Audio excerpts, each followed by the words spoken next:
A housekeeper who doesn't even cook is grounds for divorce, right? Benjamin, my husband, punched me in the stomach. I don't think he put much force into it. But that's where my precious baby is. Hey! Stop it! I was so surprised by Benjamin's unexpected behavior that I overreacted. Seeing this, Benjamin let out a cheerful laugh. If you don't like it, just make lunch already. See, even the kid is saying, "Poor daddy, starving because of mommy." Okay, I get it. Just stop. Just don't hit my stomach. I screamed almost like a shriek, and finally, Benjamin stopped his hand. I'm tired. Just do as you're told from the start. Make it quickly, right now. Satisfied with his own words, Benjamin looked up with content. And then, he froze as he looked at the computer screen in front of him. What? Somehow, I got off the chair, kept Benjamin at bay with scissors nearby, and said, "This time, I won't let you make excuses." Well, not that you'll need to. You. This has to be a lie. I won't let him get away with excuses this time. I'll expose his true nature for sure. My name is Evelyn, I'm 29. I work at an electronics manufacturer, but I'm currently on maternity leave, so I'm almost like a housewife. I say almost because there's a reason. I do some chores and participate in irregular remote meetings. That's the only thing I insist on. The reason is, I handed over the project I was involved in to my junior when I got pregnant. I wanted to know the progress, so I insisted on participating. But I hardly ever speak up, it's more like I'm just observing. Still, I was happy to participate and know how the project is progressing. But that's just working for free. It's a waste of time, you should quit. The one grumbling with dissatisfaction is my husband, Benjamin. He's 36, 7 years my senior. Originally, he was my boss at work. Benjamin, competent at his job, was always relied upon by those around him. Furthermore, I was struck by his kindness and guidance, and before I knew it, I was drawn to him. It was considered lucky to have married someone like Benjamin, and many envied us, but after we got married, he changed. Don't say things like that. My job is just doing odd jobs and attending meetings, you know? Sometimes, I'm just observing. That's a waste of time. If you have time like that, why don't you clean the room? I've noticed dust accumulating under the furniture lately. Benjamin pointed at the gap between the TV stand and the floor. That spot can't be cleaned without crouching down. Now in my last month of pregnancy, it's utterly impossible to crouch with this belly, making it hard to breathe just from walking. So, indeed, I've neglected cleaning in some areas. I do what I can, but I'm sorry. Normally, a wife's parents would come over to help with the housework at a time like this. But you don't have that, do you? Benjamin said this with a sigh. My heart ached. My parents died in an accident 10 years ago. It's been 10 years, but it still feels like just yesterday. Yet, Benjamin carelessly belittles me for not having parents like now. And I always ended up apologizing. I'm sorry for causing you trouble. Then, Benjamin would always smile with satisfaction. You're lucky to have married such a generous man like me. I never thought I'd marry an ordinary woman with no special qualities like you, Evelyn. This is how Benjamin satisfies his ego. It's a daily repetition of sarcasm and boasting. He wasn't like this before we got married. Maybe it's common for both men and women to change after marriage. Sadly, Benjamin has a very good public image, so when I complain to others, they don't believe me. I get irrelevant responses like, "You're just being spoiled," or it's nice to have someone so reliable. I could have endured it if it were just as everyone says. I could just ignore it. But lately, I've been at my wit's end with Benjamin returning from work. When the doorbell rings from evening to night, that's the signal of his return. Even if I was in the middle of housework, I would stop everything and rush to the entrance. And while watching the door open, I'd hope, please, let Benjamin be in a good mood today. When he's in a good mood, it's just reports of the company's doing well or I landed a contract. The problem is when he's in a bad mood. Arg, so annoying. Acting all high and mighty just because they're a client. Those outdated fools. As soon as he enters the entrance, Benjamin is stomping around, angry. We welcome back. He throws his bag at me and heads to the shower, cursing me under his breath. This whole routine terrified me. When this continued day after day, I even considered divorce. I first talked to a coworker, but they didn't believe me. Benjamin? That's hard to believe. You're exaggerating. Look, you're pregnant and probably just tired, right? Maybe you need a change of scenery? It was as if they were saying I was the one being unreasonable. Sadly, I understand where my coworker is coming from. The Benjamin we worked with was perfect in everyone's eyes. Always smiling, gentle in his words and actions, and calm. It's hard to believe that he could change like this. I wouldn't have believed it myself in the past. Maybe it's just temporary. Perhaps he's just irritable because he's busy and tired. I decided to think positively. It's not like he's physically harmed me. Though my body tenses up when he throws things or yells, he's never hurt me. I'm sure someday Benjamin will be as kind as before. That's what I hoped and prayed. No one believes that Benjamin could change like this. But there was one person who might believe me. That was my uncle, Daniel. My grandparents live far away, and my parents have passed away. After the accident, I was left alone, but I had one relative I could rely on. That was my father's brother, Daniel. He had moved to New York before my father, so by chance, he lived close to our family. Daniel looks, honestly, intimidating. He's 6 feet 3 inches tall and well-built, so just standing there can be imposing. But on the inside, he's incredibly kind and wonderful. When I was young, Daniel would often play with me in place of my busy parents. Back then, I thought Daniel was unemployed. He spent that much time with me. I think he doted on me like I was his own daughter.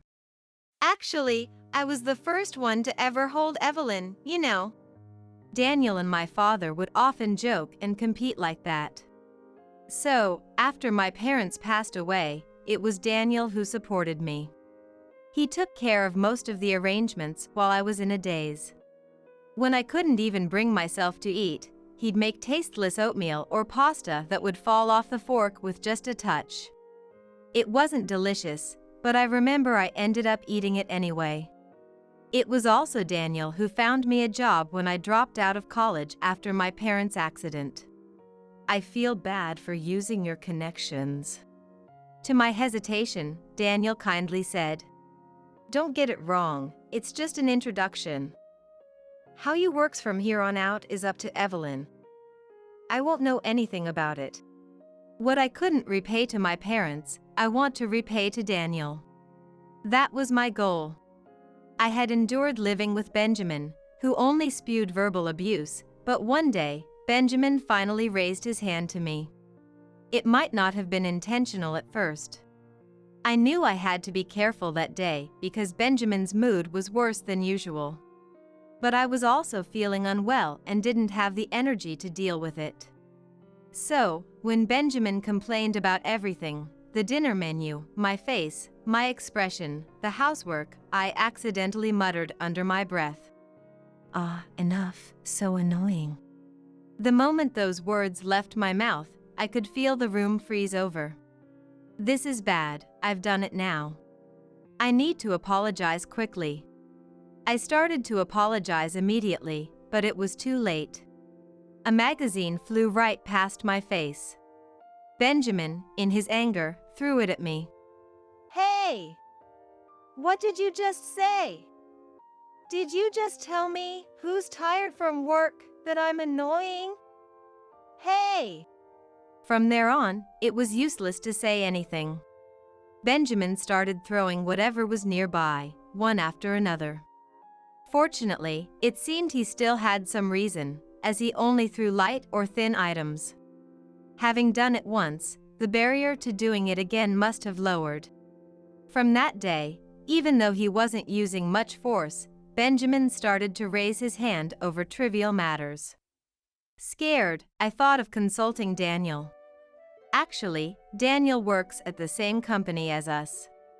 He introduced me to this company because he could be more accommodating if it was his own company. Benjamin never mentioned Daniel, so he probably doesn't know we work for the same company. But I had introduced him before, so he was aware of Daniel as part of my family. I was sure Daniel would believe me. I had something like a conviction about it. But, unfortunately, Daniel was on an overseas business trip at the time. Concerned for me. "I can listen over the phone if that's okay," Daniel said. For a moment, I thought of leaning on him, but knowing Daniel. If he found out about my situation, he might fly back. That wouldn't be fair to the company or Daniel. Reluctantly, I decided to wait for Daniel's return. I tried consulting coworkers and friends, but no one believed me, as expected. Moreover, somehow, the fact that I was talking about Benjamin reached him. Benjamin then said, "I meant it as a form of affection." He apparently said this with a lonely smile. Everyone completely believed this excuse. As a result, I was treated as just a woman with an overactive imagination. One day, while I was working in the room as usual, Benjamin came in. Today is unusually a work-from-home day for Benjamin as well. I knew in advance because he told me. "I'm hungry, where's lunch?" Benjamin said, almost like he was throwing the words at me. "Oh, just wait a bit. I'm working right now." Huh? Benjamin let out an annoyed tone. With that voice, I immediately understood. Here it comes.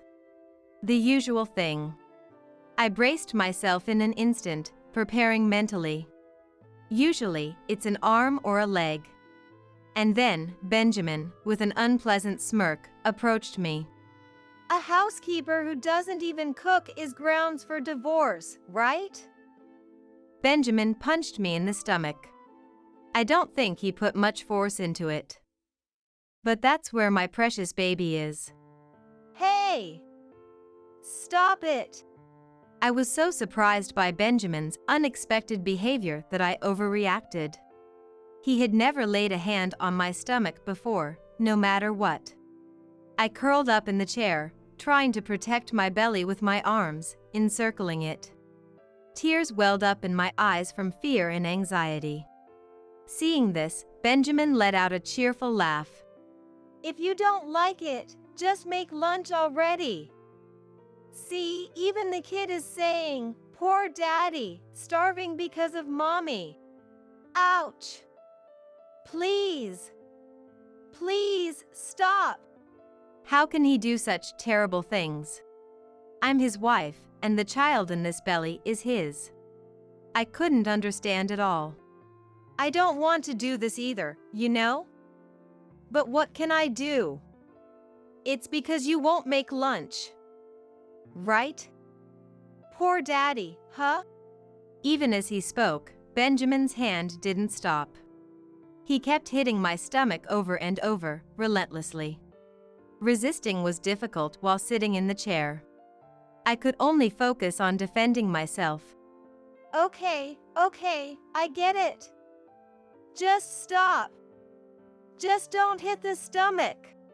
Screaming almost like a shriek, Benjamin finally stopped his hand. I'm tired. Just do as you're told from the start. Make it quickly, right now. Satisfied with his own words, Benjamin looked up contentedly. And then, he froze as he looked at the computer screen in front of him.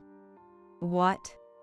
Somehow, I got off the chair, kept Benjamin at bay with scissors nearby, and said, "This time, I won't let you make excuses." Well, not that you'll need to. This has to be a lie. The one to respond to the flustered Benjamin, turning pale, was someone on the computer. I wish it were a lie. I never thought you could be such a despicable person. The one holding his head on the screen was the manager. Other employees were also looking at this with faces of disbelief. No, that's not true. I didn't hear anything. That's right. I was framed. I was deceived. Trying to ingratiate himself, Benjamin clung to the computer. That sounds terrible.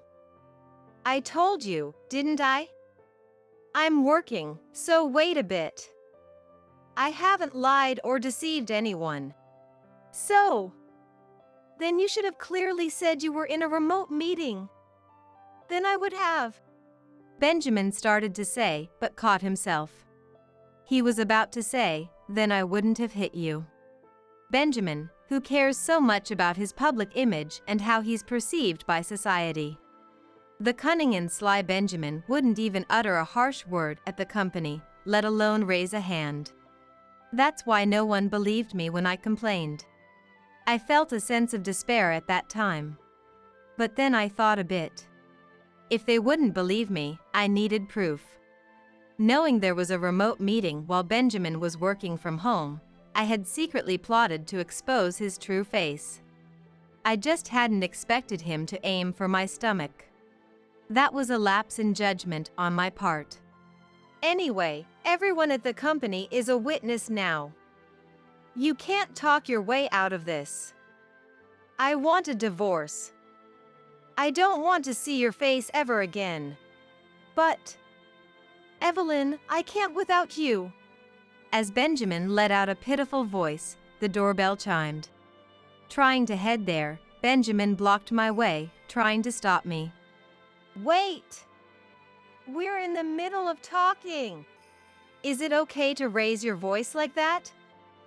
The computer is still connected, you know?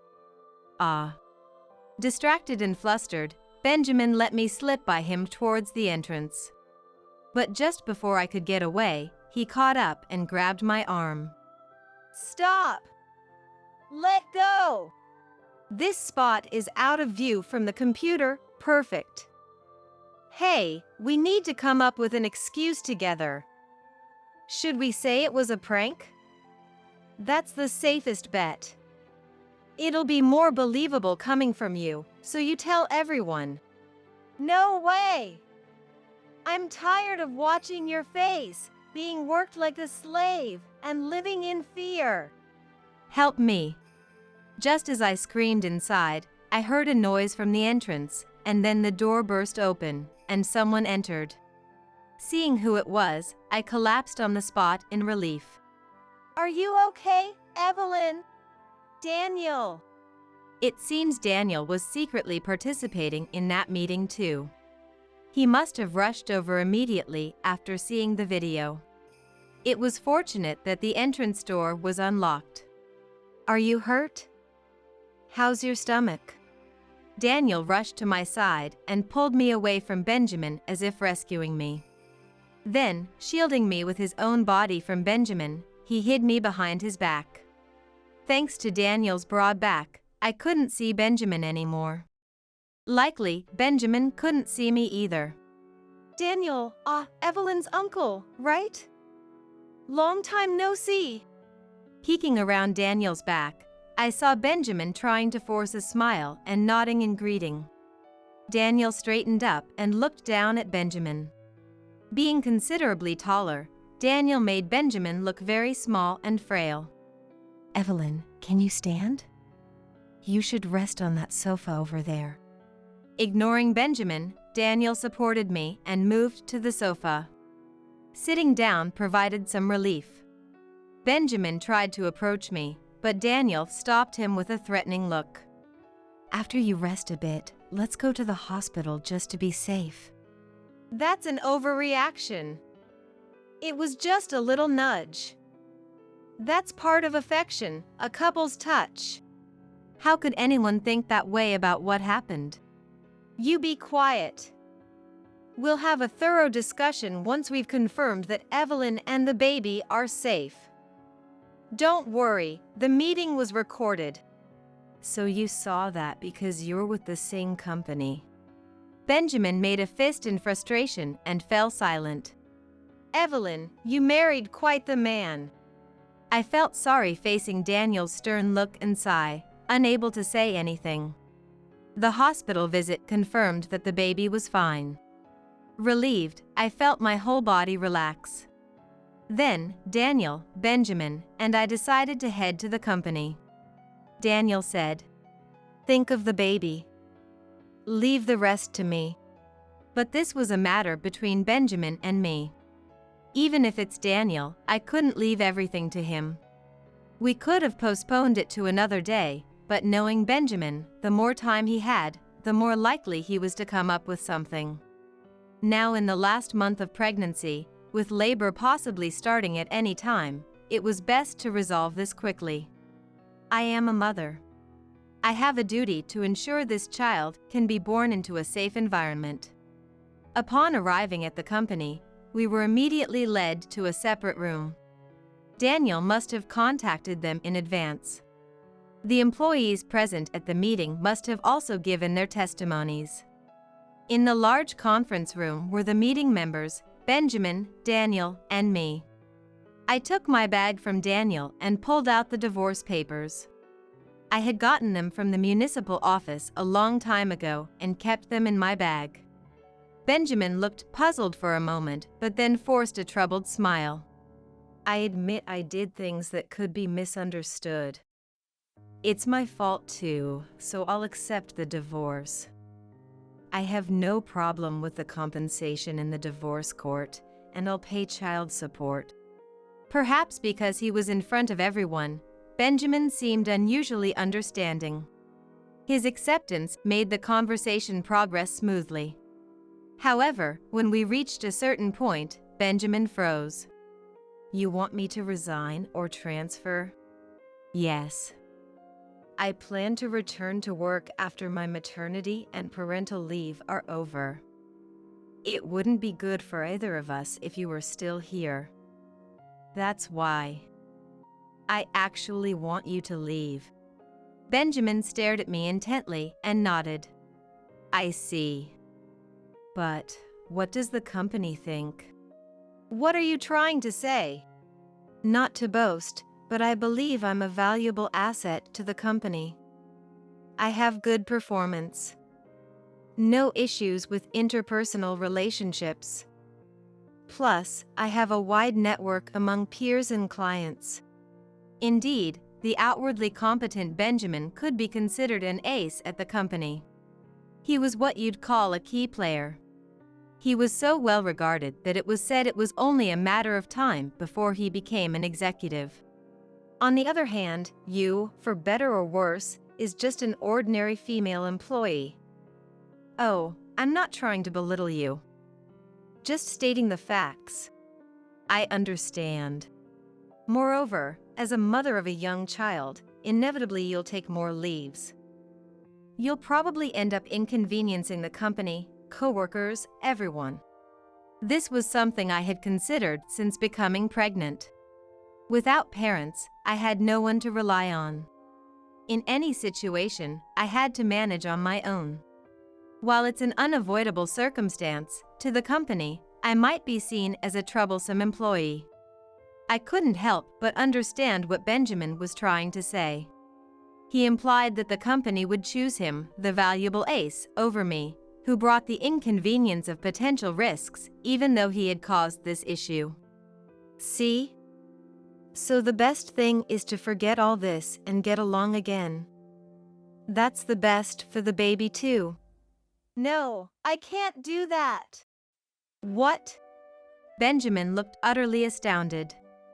Just endure and accept it again? That's ridiculous. Nothing would change. Do you expect me to endure endless days of sarcasm, living like I'm in hell? At my words, employees whispered among themselves, looking puzzledly at Benjamin. Especially the female employees glared at him coldly. Well, sure, we had our disagreements as a couple. But it goes both ways. That's both ways? The balance is off. I was always the one being hurt. Benjamin seemed unable to hide his agitation against my counterattack. You're like a completely different person. What happened to you, Evelyn? That's right.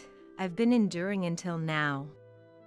I had hoped that maybe you would change someday. But I never thought you'd lay a hand on our child. The onlookers' gazes sharpened even more. Benjamin forced an awkward smile, his forehead beading with sweat. Evelyn, that's because... Getting back to the point, shall we leave it to the company to decide who should leave? Oh, yeah. Perhaps convinced he would be chosen. Then, I'll go ahead and submit these divorce papers now. From this moment, you and I are strangers. Wait, Evelyn, goodbye. I wanted to get away from him as quickly as possible. With Daniel by my side, I submitted the divorce papers. Despite Benjamin's strange confidence, it was certain he would be the one to leave. Although it felt slightly underhanded, Daniel is, after all, the CEO of our company. With the CEO on my side, the outcome was clear. It does feel a bit unfair, though. Muttering this, Daniel furrowed his brows sternly. What's wrong with that? The fault lies with that man. To think he doesn't even remember the face of his own company's CEO and yet dares to call himself a valuable asset. The nerve! I vented a little to Daniel. Daniel was red in the face with anger. Thanks to our talk, I felt much lighter. So, on the drive back from the city hall, we talked eagerly about the arrival of my child. I had no more worries. Now, I could give birth in peace. A few days later, I gave birth safely. It was a beautiful baby girl. Daniel came to the birth as well, shedding tears like he was welcoming his own grandchild. From Benjamin, I want to meet her too. I received a message. Has he forgotten what he did before our child was born? It's too dangerous for you to meet her. I replied, keeping a safe distance. While I'd prefer to cut ties completely, I left WhatsApp open as an escape route to avoid provoking him. He sends updates almost daily. After being fired, he managed to find employment in the same industry. However, due to the nature of the industry, rumors about Benjamin had already spread. Everyone's cold to me, and I can't find a girlfriend. He lamented. According to a coworker, I'll never meet someone as good as Evelyn again. Benjamin reportedly regretted his actions. If that were true, he shouldn't have done what he did. Currently, Daniel and I are discussing names for the child. We're struggling to come up with a good one. Moreover, Daniel was already head over heels. I'm not letting this child get married off. Showing an incredible amount of adoration. Though my parents couldn't see their grandchild, I'm glad Daniel is happy. Someday, when my child starts to speak, I want her to call Daniel Grandpa. I'm sure he'll cry, despite his imposing frame. I'm looking forward to it. Get to cleaning the house already. Slaves don't get to rest. That's what my husband Anthony said as he splashed beer on me. I was so taken aback by the suddenness of it all that I froze. My body was wet, and the distinctive smell of beer filled my nostrils. As I stood there in disbelief, Anthony hurled more abuse my way. What should I do? What does Anthony want from me? Just when I felt cornered and at a loss for words, I heard a voice from the computer. The moment he heard that voice, Anthony, who had been red-faced and angry just seconds before, stiffened and collapsed on the spot. My name is Chloe. I'm 33 years old. I work as an office clerk at a company in a certain region, putting my all into my job every day. My days consist of dealing with large amounts of data and documents and punching numbers into a calculator. I think to myself that the company should make more use of computers, but being one of the younger employees within the company, I didn't have much say. I worked while being mindful of my superiors and was forced to attend drinking parties I didn't want to go to. My spirit was utterly exhausted. These numbers are wrong again. I'm sorry. Please, I'm really counting on you. You've been making a lot of mistakes lately. Yes, sir. The mistakes kept piling up due to my fatigue, further diminishing the little confidence in my work I had to begin with. I wondered if quitting would be better for me. It was during these times that a certain man started coming to the company as a salesperson. This man was the person who would later become my husband, Anthony. From just one look, it was clear that Anthony was a kind man. Even to me, who only did things like making coffee, Anthony was always kind. I found myself drawn to Anthony before I knew it. However, I couldn't bring myself to express my feelings to Anthony. It was all one-sided on my part, and I was sure Anthony didn't think anything of me. That thought was always in my mind. But a few months after Anthony started coming to the company, to my surprise, he approached me. We started going out for drinks after work, which led to us dating. After 2 years of dating, we were able to get married. With our marriage, I quit my job, and Anthony and I started a new life in a new home. We picked out a place we both liked after visiting various real estate agents. Quitting my job and thinking about the happy life ahead with Anthony made my heart lighten. However, the life I had envisioned was not to be. A month into our marriage, I noticed Anthony was acting differently. "Welcome home, Anthony. You're early today." "Yeah, well."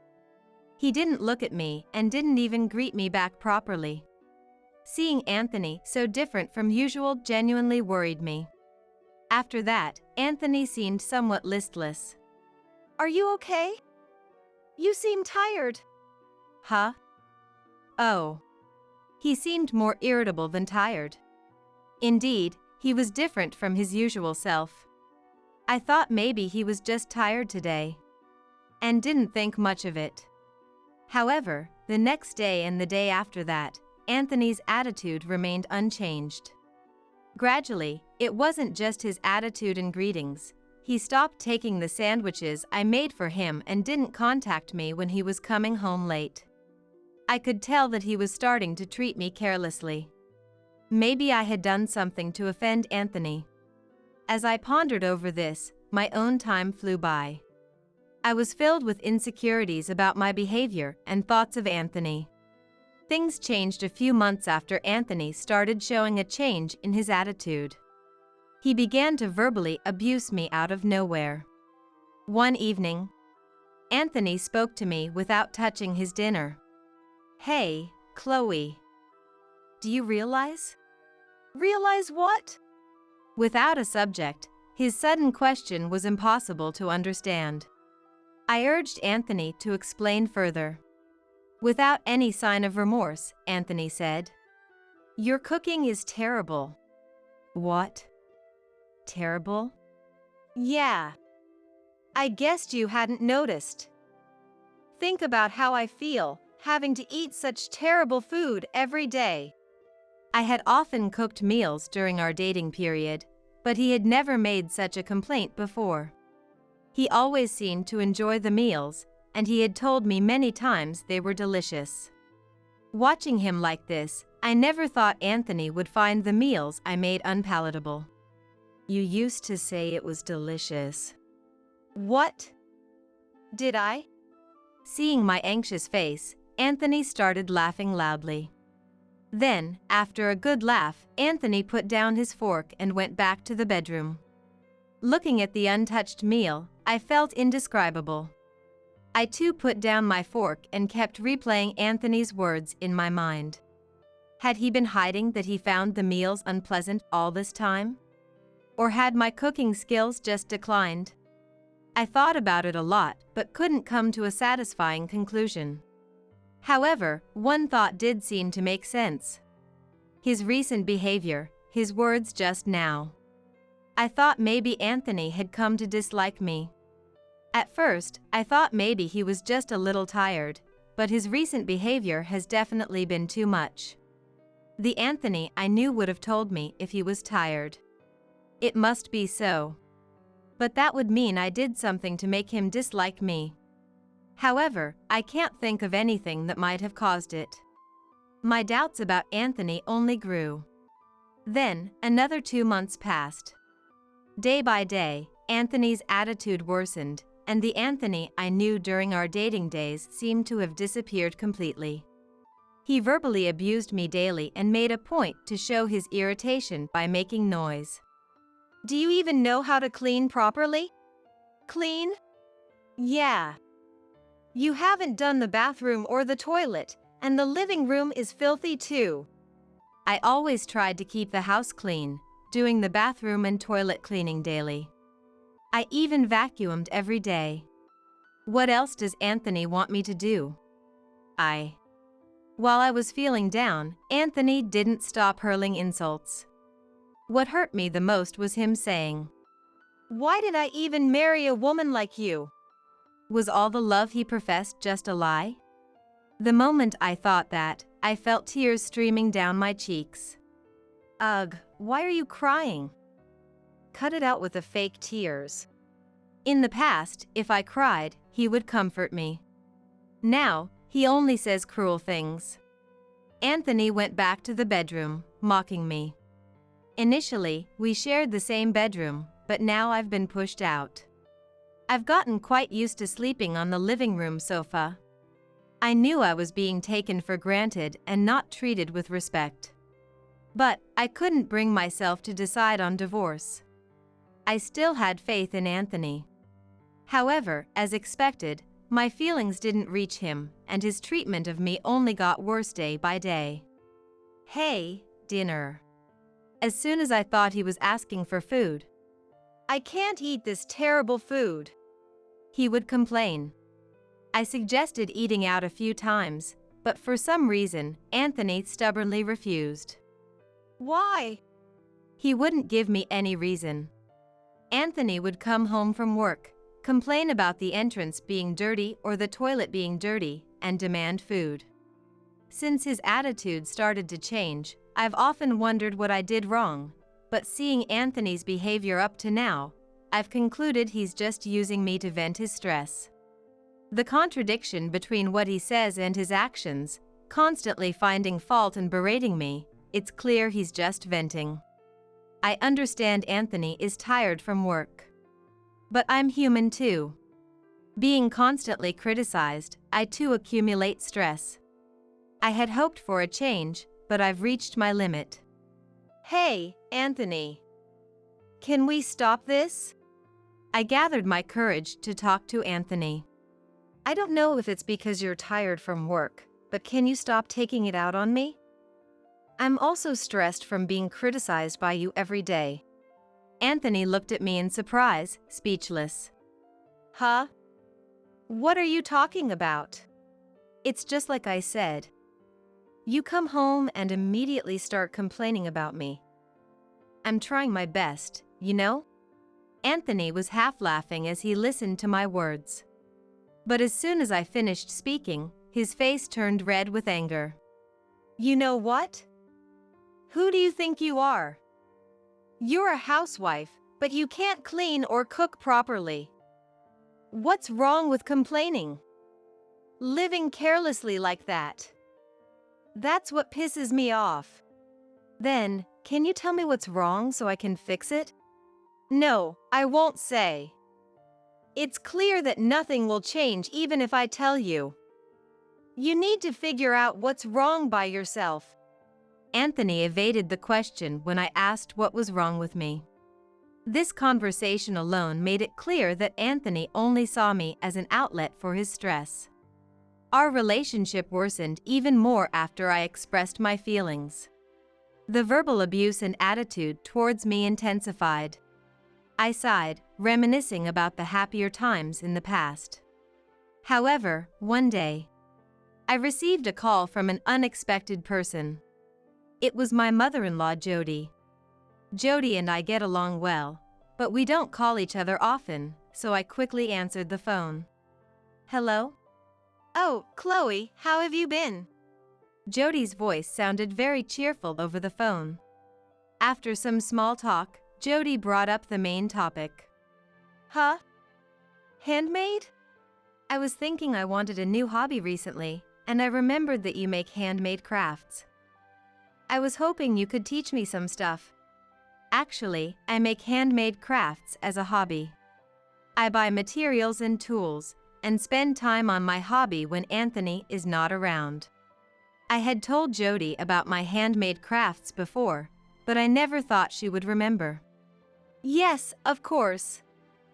If I can be of any help. That call led me to frequently talk with Jody. Our calls weren't just ordinary calls, but video calls. Initially, we just talked normally, but as I wanted to show her what I was working on and explain the materials in detail, we switched to video calls.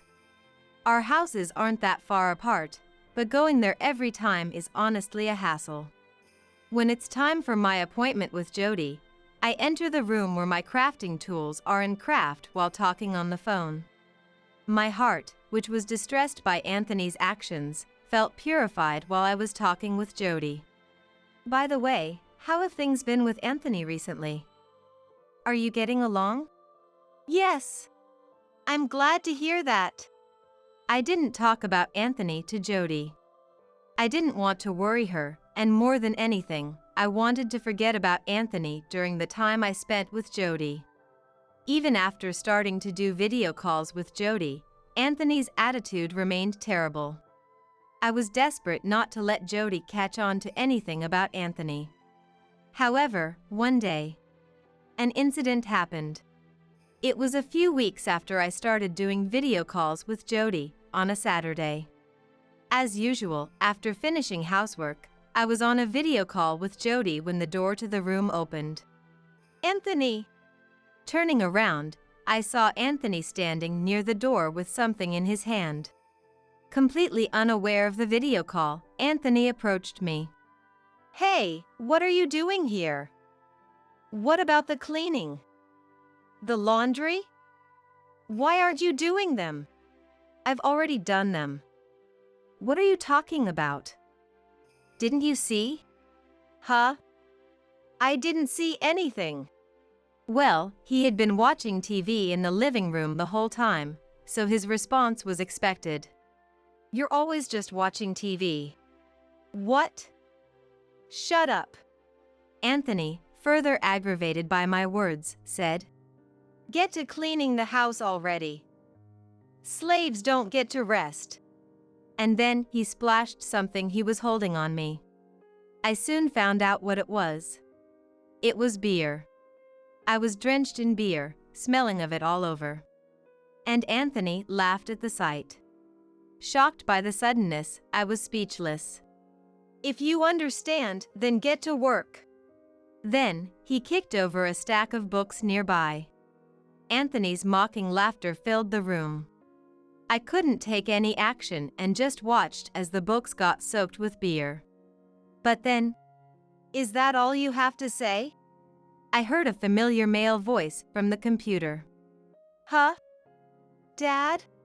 Yes, the voice was that of Anthony's dad. My father-in-law, Liam. What are you doing? I saw everything. You verbally abused Chloe and then splashed beer on her. When did you become such a terrible person? It's a misunderstanding, Dad. That's not what it was.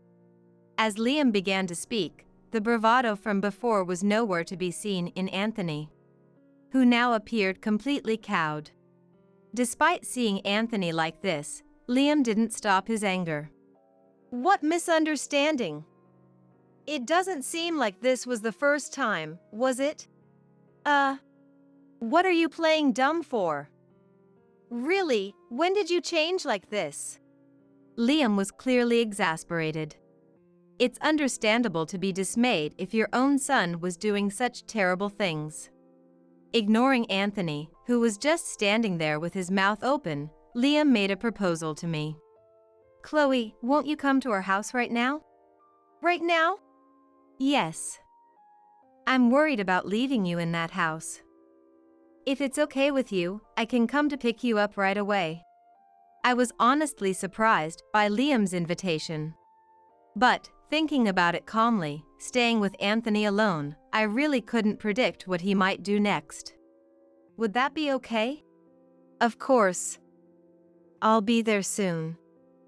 Anthony, if you do anything to Chloe, you won't get off lightly. With that, Liam hung up. I immediately started preparing to go to my in-laws' house, waiting at the entrance for Liam to arrive. Anthony didn't do anything to harm me, looking uneasy instead. A few minutes later, my in-laws arrived, and I headed to their house with them. When Liam opened the front door, Anthony looked frightened in a way I had never seen before, clearly very afraid of Liam.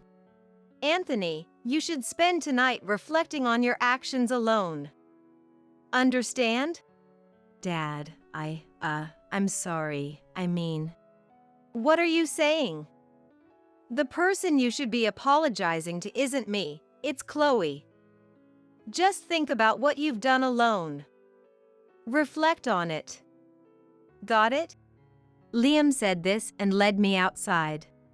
I had managed to change my clothes but didn't have the chance to shower. Liam wrapped a towel around my body and put me in the car. A few minutes later, when we arrived at my in-laws' house, Jody was waiting for me. Chloe, are you okay? I'm sorry. Jody gently embraced my shoulder and led me to the bathroom. Take your time. There are clothes and towels here for you. Thank you. The events had unfolded so suddenly that my mind was still trying to make sense of everything. After taking a bath, I changed into the clothes provided and headed to the living room. Thank you for the bath. Don't mention it. Liam was looking grim, and Jody appeared concerned as they sat on the sofa. I took a seat on the sofa as Jody urged me to. Chloe, can you tell us everything that's happened up to now? It wasn't the first time, was it? Well, please, Chloe. I didn't know where to start and kept silent. But my in-laws patiently waited for me to speak. A few minutes later, I began to recount everything that had happened since our marriage and why I hadn't consulted them earlier. They listened quietly until I finished speaking. And so, it came to what happened earlier. Why didn't you tell us? I didn't want to worry you. I'm sorry. Well, I understand how you feel, Chloe, but don't let that guys like him get carried away like that. I'm sorry. I was scolded, but I knew they were both worried about me. After a while, silence fell again. Both seemed to be pondering, and the atmosphere didn't invite interruption. After a few minutes of silence, Liam finally spoke slowly. Do you still love Anthony? What? Anthony is likely to repeat the same behavior. Maybe it would be best to consider a divorce seriously. Jody nodded in agreement next to Liam. Divorce. I had never expected Anthony's parents to suggest divorcing him. Certainly, it might be easier to divorce. But, could this be an opportunity for him to change? The dilemma of still being in love made the situation even more difficult. However, they quietly waited for my decision. After a few minutes of thought, I made my choice. I'll get a divorce. I decided on divorce. There was a part of me that wanted to believe in Anthony, but after much thought, it was clear he had never listened to anything I said before. If I didn't divorce and went back, he would likely return to his terrible attitude towards me again. That's what I thought. My decision seemed to have relieved them both. After some discussion, we decided I should file for divorce as soon as the next day. This way, I could finally be free from Anthony. Even though I had hoped for Anthony's change of heart until the very end, part of me felt relieved once the divorce was decided.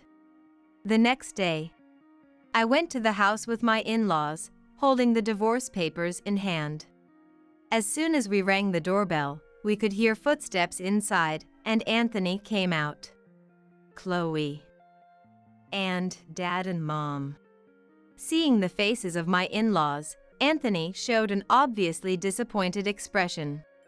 It should have been clear that I wouldn't return alone so soon after what had happened. We entered and sat down on the sofa. My in-laws also sat down beside me. Anthony was still flustered and hadn't even apologized to me yet. Watching him, I said, "Anthony, I want a divorce." "What? Divorce?" "I've thought about it, and I no longer have the confidence to continue with you.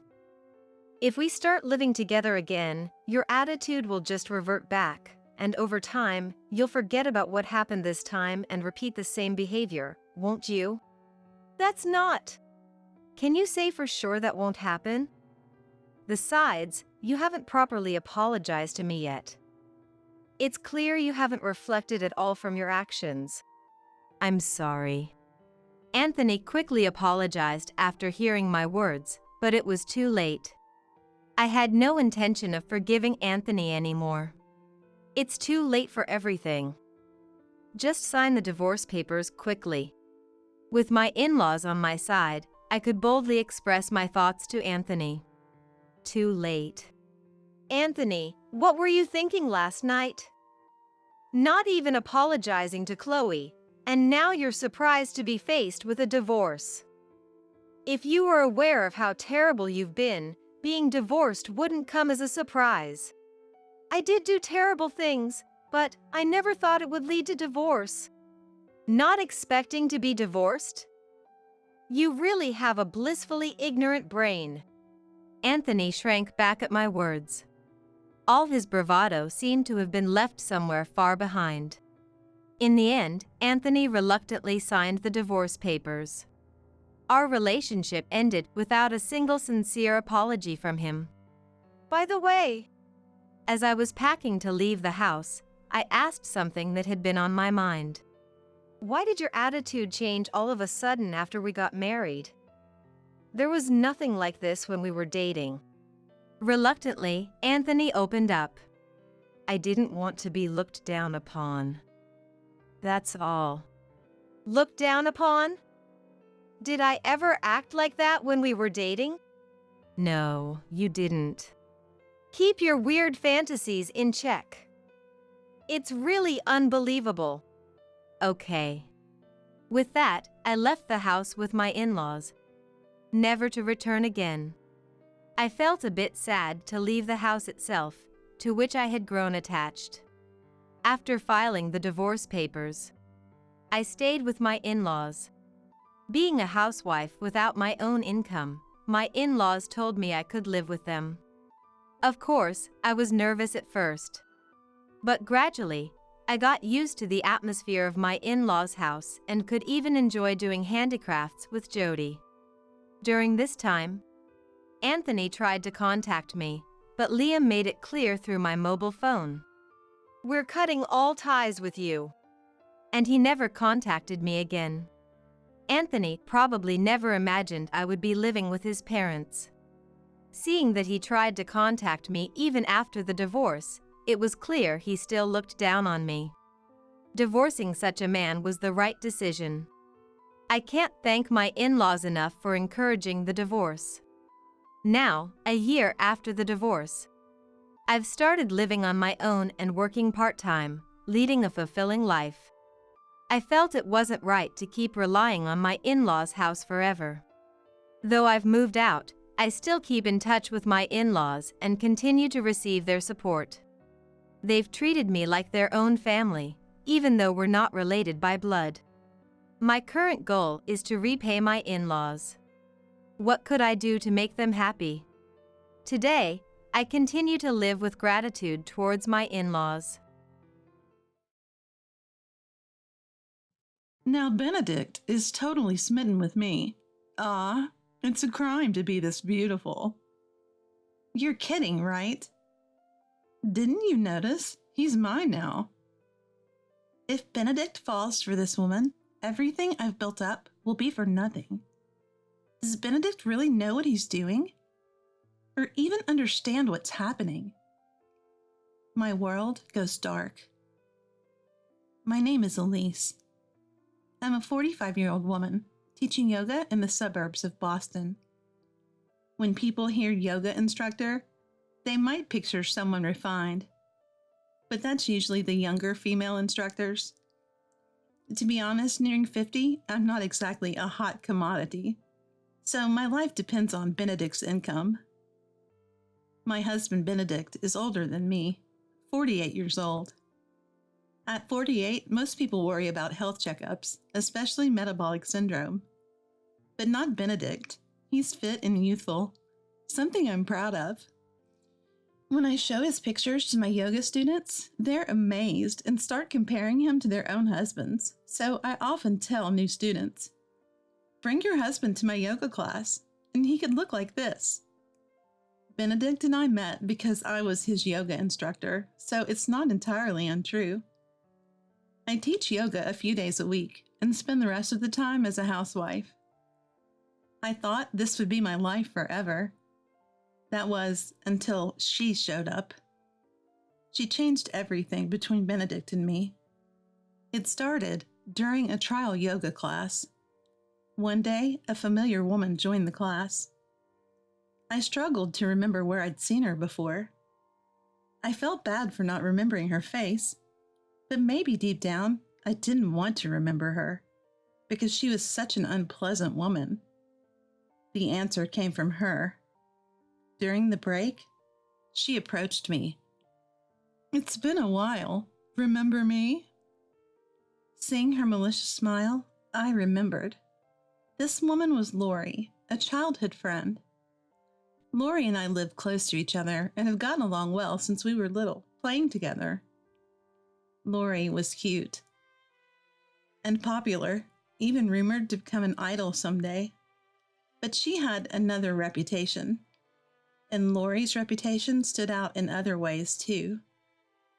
She took things that didn't belong to her, from erasers and umbrellas to dolls, and as we grew older, even someone's boyfriend. Men adored her, but women couldn't stand her. And let's be honest, I was one of those women. We've known each other's families since we were kids, and I was often the victim of her thievery. And now, she's right in front of me. We lost touch after her family moved away during elementary school. How did she even find me? Keeping my professional smile, I responded, Lori, it's been ages. Of course I remember you. I moved back to town, saw your face on a yoga poster, and thought it looked familiar. But it seems anyone can be a yoga instructor, even you, so I could probably do it too. She hasn't changed a bit.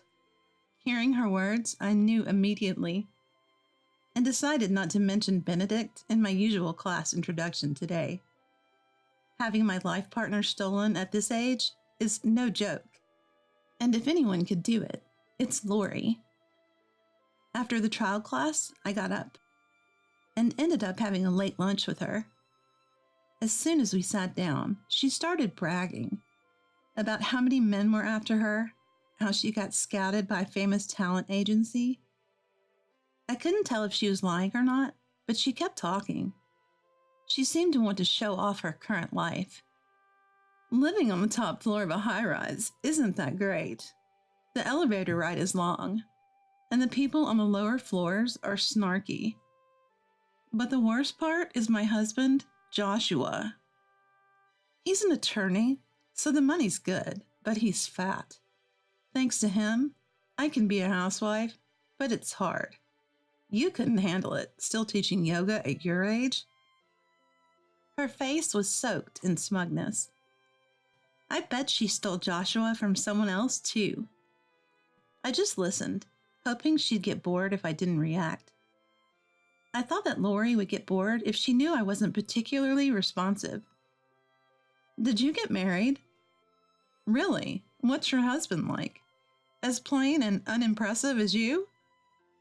Her words made my blood boil. I felt like she was negating my happy, precious life. And I wanted to see her reaction when she saw Benedict. My husband is 48, but doesn't look it. My students often ask if he's in his 20s. He works for a foreign financial institution, so he makes a decent income. I showed her a picture of Benedict. For a moment, I felt a small victory over Lori, but it was short-lived. Wow, I think I like him. I messed up. That was her signal that she'd found her next target. My momentary feeling of superiority vanished, leaving only regret. But it's okay. She doesn't know where I live or how to contact me. If I keep quiet, everything will be fine. Holding back my rising anxiety, I continued to make small talk with Lori. But behind the casual chatter, there was an unspoken battle. Lori was trying to dig up more about Benedict, and I was dodging her questions. I managed to end the conversation without giving anything away. I felt relieved and went home, but Lori started showing up at my yoga classes more frequently, probing for information. I dodged her questions and eventually started avoiding conversations with her altogether. Maybe she sensed my attitude because one day she suddenly stopped coming to yoga class. Yes, she's finally given up. We might have been young once, but now we're both in our 40s. Things can't always go your way at this age. Serves you right. I felt like I had finally won and did a little fist pump. But the real winner was Lori, because she had already gotten close to Benedict.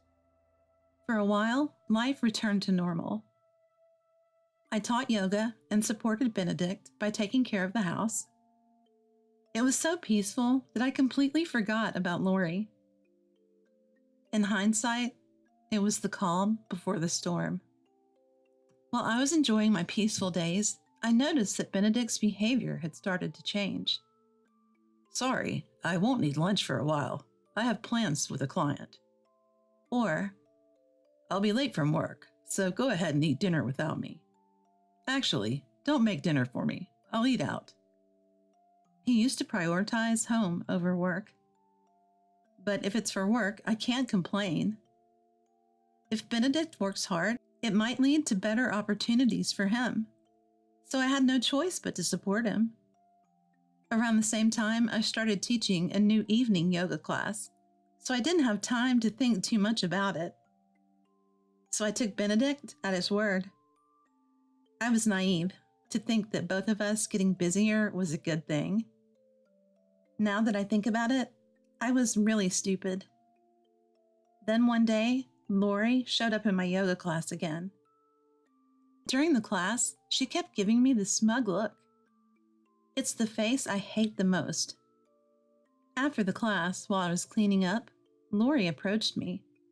She said to me with a relaxed smile and a mocking smile, with a mocking tone and a confident smile, she said, "Your husband is really something.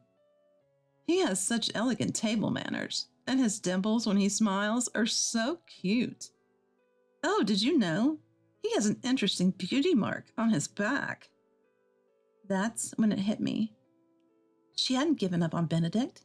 She had already gotten close to him. The elegant table manners and the dimples when he smiles meant they had shared meals. Could it be why Benedict stopped taking lunch from me? But more importantly, the interesting beauty mark on his back? If I connect that with Benedict coming home late and smelling like a different soap, the answer is clear. She's already slept with him multiple times. I was horrified. What are you even talking about? I never introduced you to Benedict. How did you even meet him? Are you dumb? Even if you don't tell me, I can easily find out from other students in the class. You're so naive. I just had to stake out your house for a few days after asking around. And I found out all about your husband, especially since you've been showing off pictures of Benedict. Now he's smitten with me. It's a curse to be this beautiful. You're lying. Didn't you notice? Benedict is mine now. If Lori takes Benedict from me, everything we've built together will be for nothing. Does Benedict even know what's happening? Is he okay with this? My world went dark. Thinking about the days that might be lost and about Benedict. Lori left, laughing so hard she was practically holding her stomach. I was left alone in the class. Calm down. First, I need to talk to Benedict. Maybe it's just Lori's delusion. Above all, I wanted to confirm how Benedict really felt. What will happen to what we've built together? And what do you think of me now? When I confronted Benedict after he came home, he bluntly said, "Sorry, everything Lori said is true. I might have done you wrong, but you're not innocent either. Your cooking is bland, and you never compliment me when I come home from work. You're always ordering me around, telling me to exercise and use this lotion. Lori, on the other hand, is kind. She always says I'm wonderful, and her cooking is delicious." Wait, the seasoning and the exercise? It's all for you? And what about our promises? You said back then. Benedict cut me off and yelled, "Shut up. It's all your fault. You're always bossing me around. I don't need a woman like you anymore." We're married. Can't we talk this out? I have reasons for asking you to. Enough. I'm going to Lori's house tonight. She's kind and doesn't boss me around like you do. With that, Benedict left the house. I was left alone, sighing. I never thought Benedict would feel that way. Sure, I've asked him to do various things. But did he see those as orders? Even though it was all for his sake?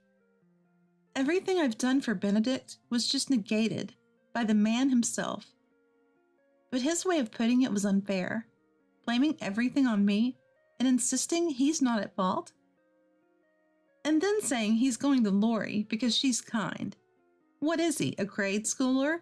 He's almost 50 for crying out loud. Is this who Benedict really is? I admit I might have been wrong in how I acted, but reflecting on what Benedict just said, my love for him suddenly cooled. Besides, he's infatuated with Lori and doesn't seem to care about me. That's when it hit me. If that's the case, I might as well hand Benedict over to Lori, clean and clear. If I do that, I might be able to get back at Lori twice as hard. Thinking about the way she laughed at me, I made up my mind. Next time, it's my turn to laugh.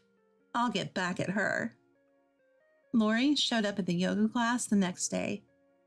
Just like yesterday, she looked at me with a smug face throughout the class. Enjoy that look while you can. I told myself that and calmed down. After the class, Lori approached me again, just like yesterday. Today, I have a date with Benedict. He stayed over at my place last night, and it felt like we were a real married couple. Oh, sorry. I forgot. His legal wife is right here. If you like Benedict that much, go ahead. He doesn't seem to love me anymore, so you can have him. Lori looked disappointed for a moment, expecting me to show a frustrated face, but it was only for a second. Oh, giving up so soon? Well, he's already smitten with me, so it makes sense. Hey, Lori, aren't you married to Joshua? Have you talked to him? What? I can easily get rid of that fatso. I'm fabricating evidence of his infidelity to claim alimony and leave him. Disgusting. That's what I thought. She takes what she wants and discards it when she's done. I feel so sorry for Joshua. Well then, I'll gladly take Benedict. You plain boring women always lose. Spend your lonely age alone. With that declaration of victory, Lori left. Let her say what she wants. That day, I had Benedict sign the divorce papers. He must have already heard about today from Lori. He signed without asking any questions. Watching him, I thought how quickly our happy days had come to an end. But I don't want to have regrets. Before either of us could change our minds, I submitted the signed divorce papers to the court. Now, I'm single. I rented an apartment nearby and started living alone. However, living on just a yoga instructor's salary felt a bit insecure, so I started dipping into my savings. But even while living alone, I was in contact with someone without fearing the future. All I had to do was wait for their response. A few months later, Lori came back to the yoga class. This time, she waited until after the class. She came up to me and suddenly started crying. What's wrong with that man? He was so wonderful at first, but as soon as we got remarried, he started gaining weight and his skin got bad. Now he's just a regular fat old man, and his salary is low. I had high hopes because he said he worked for a famous financial institution. What's going on? Here it comes. This is what I've been waiting for. Holding back a smirk, I calmly responded to Lori. Don't worry, listen carefully. The reason he was slim and handsome was all due to my meal planning and exercise guidance. Now that he's left me, you've been spoiling him, so he's just reverted to his natural state. That's the real Benedict. And about the foreign financial institutions, it's actually a subsidiary of a related company of foreign financial institutions. I just exaggerated a bit. Yes, I had been managing Benedict's meals since before we married. I even packed him a balanced lunch every day. I also made sure he ate dinner at home, so I had complete control over his diet. I encouraged him to exercise and even got him to use men's lotion for his skin. All these efforts had helped him maintain a youthful appearance, even in his 40s. But all that ended when we divorced, and his new spouse, Lori, just spoils him. She probably doesn't think about balanced meals or encourage him to exercise. It's only natural he'd revert to his old self, living like that. What? So you're saying he was only good because of you? What's that about? It's fine. If your love is true, he'll become wonderful again. Not that it matters to me. No way. I don't want that fatso. Take him back. I'm amazed at how this woman can talk about people as if they're objects. But of course, I have no intention of taking him back. Too bad. I've already found someone else to marry. Here he is. I showed Lori a photo of my new fiancé on my phone. The man on the screen was a well-built, kind-looking man wearing an attorney badge. What? Who is this guy? He's amazing. Hey, I'm a better match for him than you are. Let's swap, okay? How about Benedict for him? Now it's my turn to laugh out loud. Why don't you ask him yourself? Ask him to marry you, or, ask him to get back together with you, because this man is your ex-husband, Joshua. What? How did Joshua turn into such a great guy? You're lying. And I can't stand the idea of you being with such a handsome man. Still saying that, huh? I was utterly amazed. I'm not lying. The person I'd been in contact with while living alone after divorcing Benedict was none other than Lori's ex-husband, Joshua. I was in contact with him, of course, to get back at Lori. First, I dramatically changed Joshua's appearance through meal planning and exercise. Of course, it was all to make Lori regret later. But this revenge is just the first step. The second step is yet to come. Did you forget that Joshua is an attorney? I've already told him about your attempt to fabricate his affair. You should be expecting a lawsuit for damages from him any time now. What? Oh, and from me too. I'm suing you for having an affair with my husband. And of course, I have the best attorney, Joshua.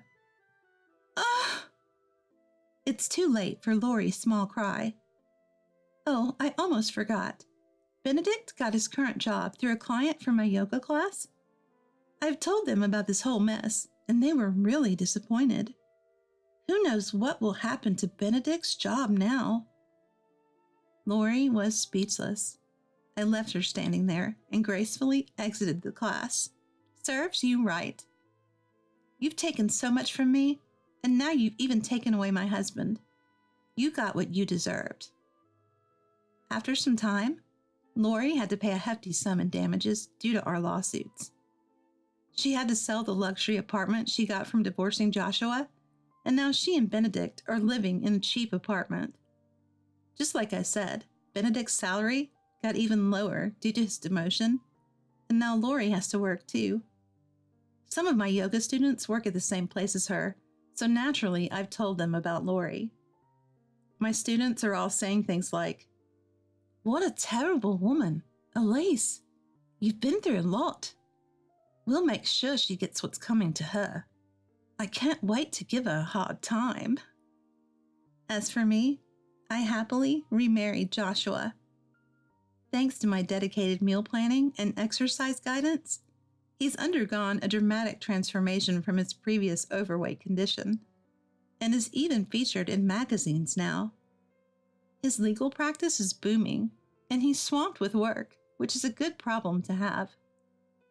Unlike Benedict, Joshua listens to my advice and appreciates it, so I'm even more motivated to prepare his meals.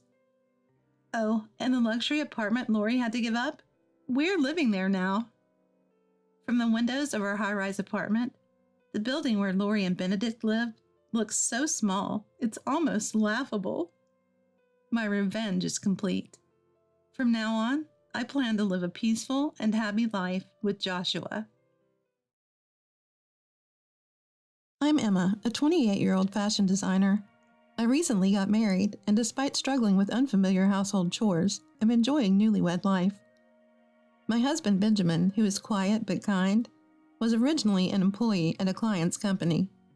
He proposed after we had been dating for 3 years. Having a beautiful wedding has been a dream of mine since childhood. I was really looking forward to the ceremony. We planned to have our wedding at the Foresta wedding venue I had always admired as a child. It's a luxurious venue with a log cabin-like charming chapel in nature, a party hall, and accommodations, all exclusive for one couple per day. Its flexibility for personalized plans makes it highly popular nowadays when smaller weddings are the trend, which also makes it hard to book. I was glad I applied early. There was one more thing I was looking forward to. I designed my wedding dress, and my mom, who is skilled in sewing, made it by hand. Seeing me wanting to wear dresses as a child, she started sewing, referring to various sources, and now she's as good as a professional. It was a natural course for me, who grew up watching her happily sewing late into the night, to pursue a career in fashion design. Almost all the wedding preparations were complete, and I was looking forward to the big day. I thought post-wedding blues wouldn't affect me. Except for one concern. The phone rang. I saw a name I didn't want to see, but reflexively answered. Hello? Ah, Emma. Oh no, not again. The caller was my sister-in-law, Olivia, a constant source of stress. Did you properly cancel the wedding? If you haven't yet, do it quickly. I've told you many times, I can't and won't do that. Huh? I don't approve of your marriage to my brother. It's disgusting that an old lady like you is marrying him. Just cancel it already. Click. The call ended, and I was at a loss. Olivia, a 22-year-old senior in college, is 6 years younger than my husband. With their parents having dual incomes, Benjamin often took care of young Olivia. A beautiful brotherly love. That was fine, but Olivia grew up with a severe brother complex. She loves her brother too much and sees me as an enemy. Despite us being already registered as married, she hasn't given up. Initially, I hoped we'd get along eventually, but since booking the venue, she calls me daily, hurling blatant insults. Then another notification sounded, this time a message from a friend. "Hey Emma, there are weird comments on your Facebook."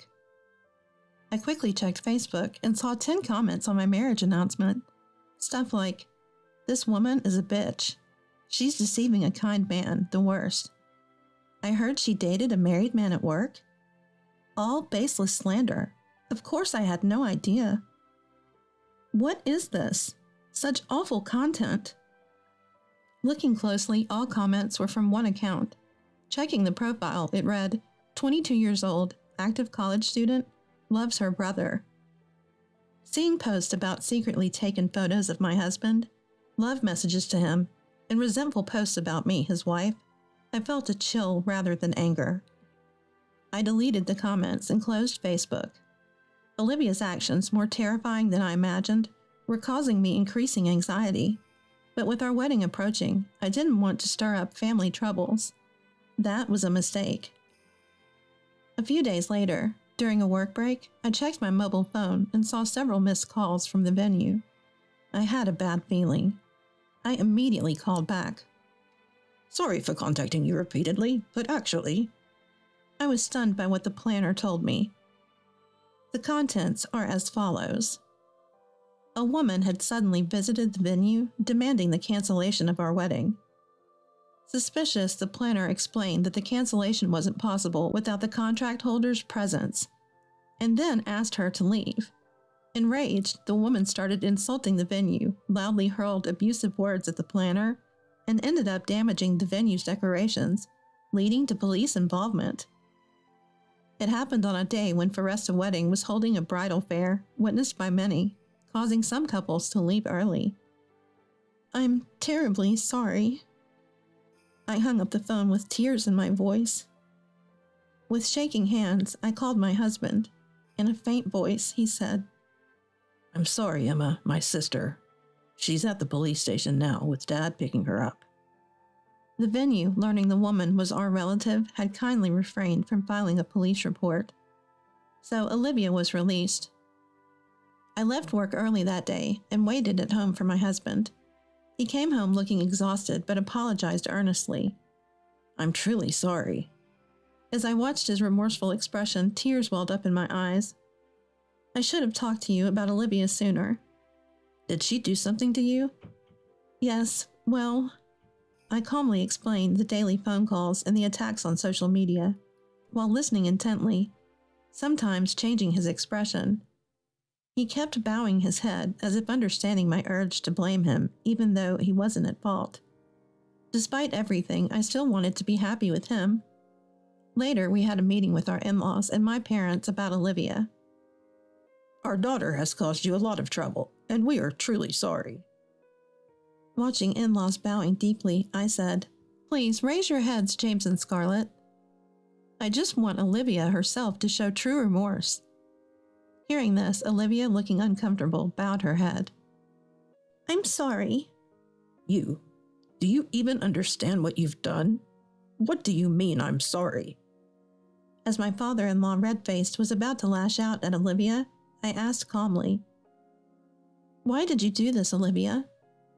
Considering her past behavior, her actions seemed driven by more than just sisterly love. Olivia then blurted out, I wanted to be the most important person to my brother. It's unfair and wrong that he'll prioritize his wife over me." Everyone except Olivia was at a loss for words. "Because once you get married, you're going to prioritize your wife over me, right? That's sneaky and weird. Even if I catch a cold, get hungry, or want to see him, he won't come right away anymore. I don't want that." The in-laws who were listening were dumbfounded and had their mouths open, unable to say anything, and my husband turned his face to me with disgust and hung his head. My parents smiled bitterly and whispered in my ear, "What do you want to do?" Realizing Olivia's remorse was futile, I said, "Benjamin, I don't want anything to do with your sister anymore." He responded, "Okay, I understand. I'll cut ties with my sister and never meet her again. Don't contact us ever, Olivia. Is that okay, Dad?" Okay. Olivia seemed utterly surprised by her brother's decision. She screamed in shock. Let's go home.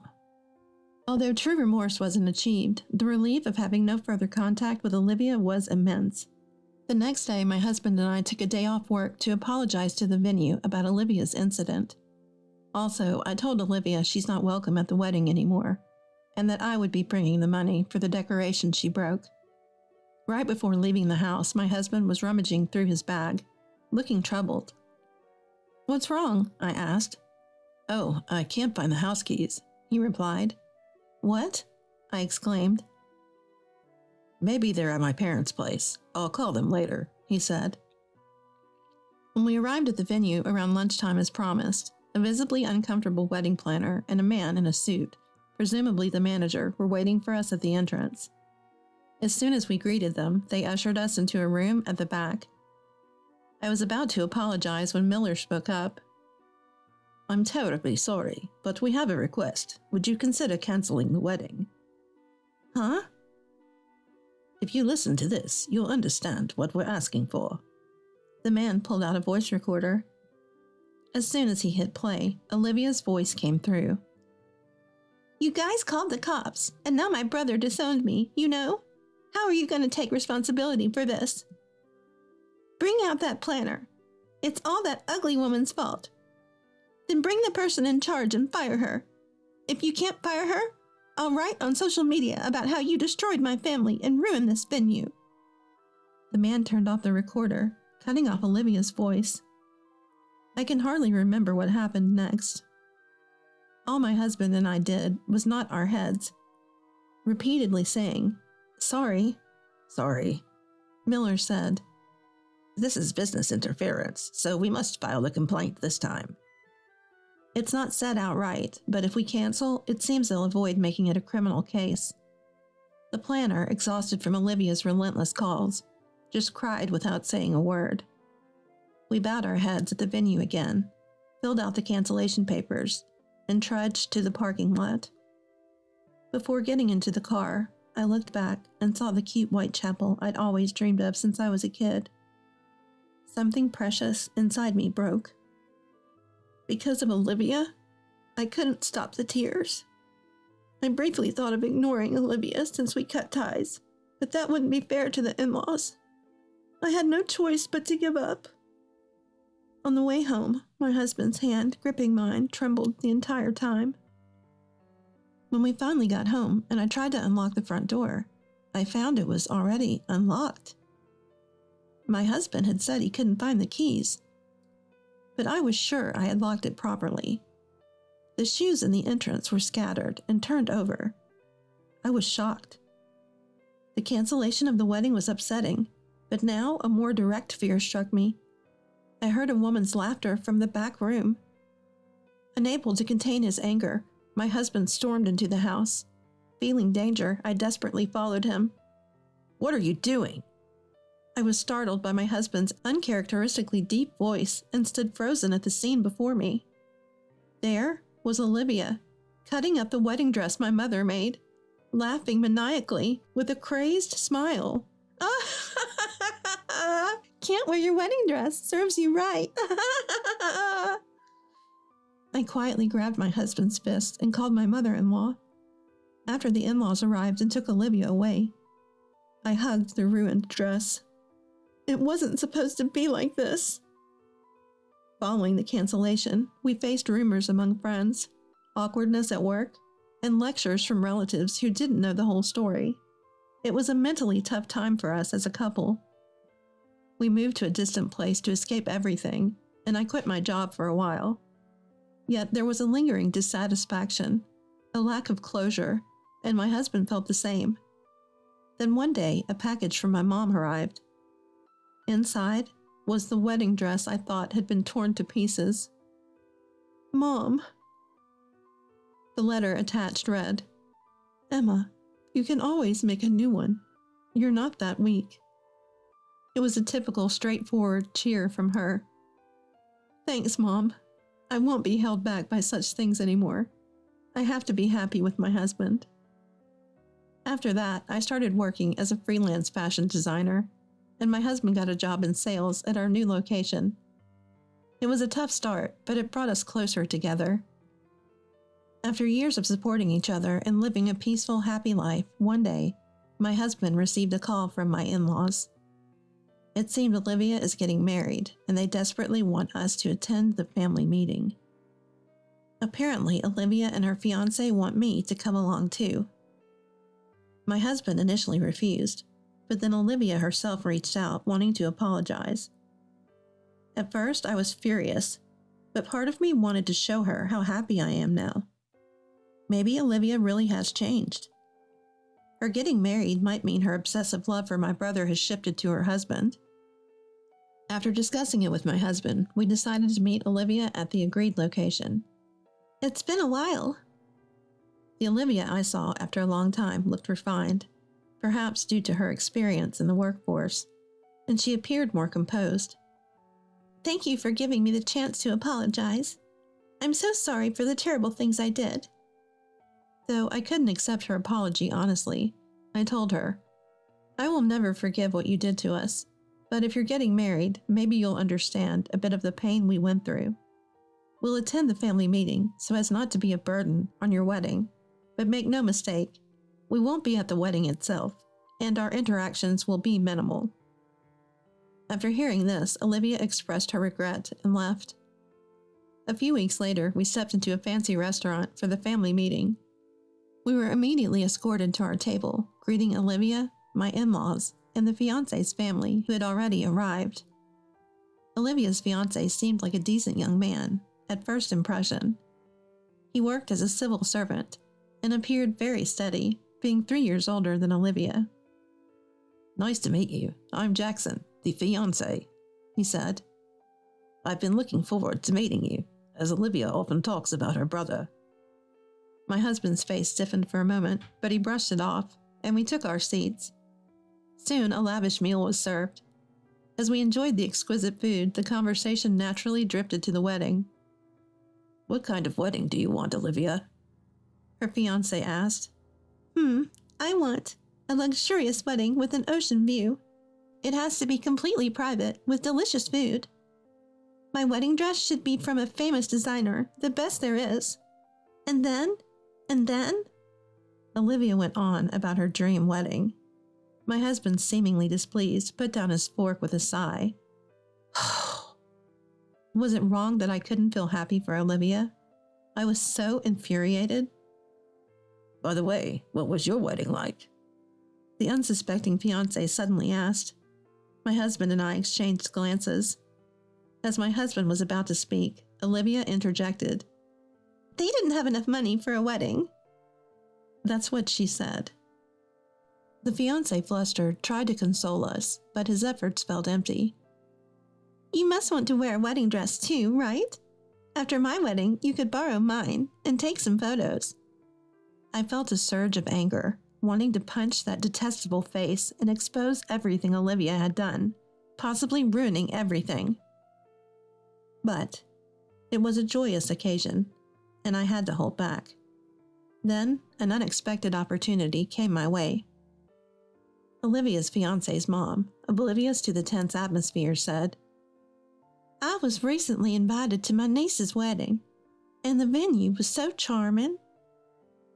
Surrounded by nature, though not by sea, it was a small, cute place. Look, she showed the fiancé her phone screen, and he was absorbed in the photo. I think it was called Foresta Wedding. Olivia exclaimed, turning pale. Oh, do you know it, Olivia? Maybe you should visit it sometime. Yeah, Mom, I like the sound of it. What do you think, Olivia? Yes, sure. Olivia was visibly flustered as the conversation heated up. My chance had arrived. I decided to launch my counterattack. Foresta wedding is really fantastic. Ignoring Olivia's surprised expression, I continued. We actually wanted to have our wedding there, but it didn't work out. So if you and Jackson could have your wedding there, it would be like fulfilling our dream too. Though it felt like a stretch, I pushed the idea of Foresta wedding, not wanting to miss this chance. The family meeting ended in time, and on the drive home, my husband and I reflected on forgiving Olivia and laughed uproariously, recalling her pale face and weird voice. A few days later, Olivia called furious. Why did you have to say that? You're just jealous of me. I apologize, but don't get cocky. Her words were as nasty as ever, unchanged from before. I calmly replied, You tried to belittle us. Who's responsible for us not having a wedding? What goes around comes around. I don't envy you at all. How can someone who hurts others so easily be happy? With that, I hung up.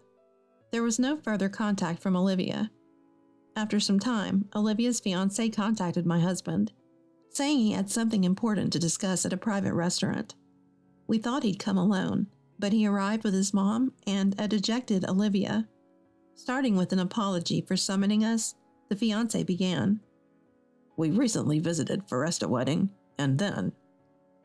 On the day they went to visit the booked venue, the receptionist ran off upon seeing Olivia's face.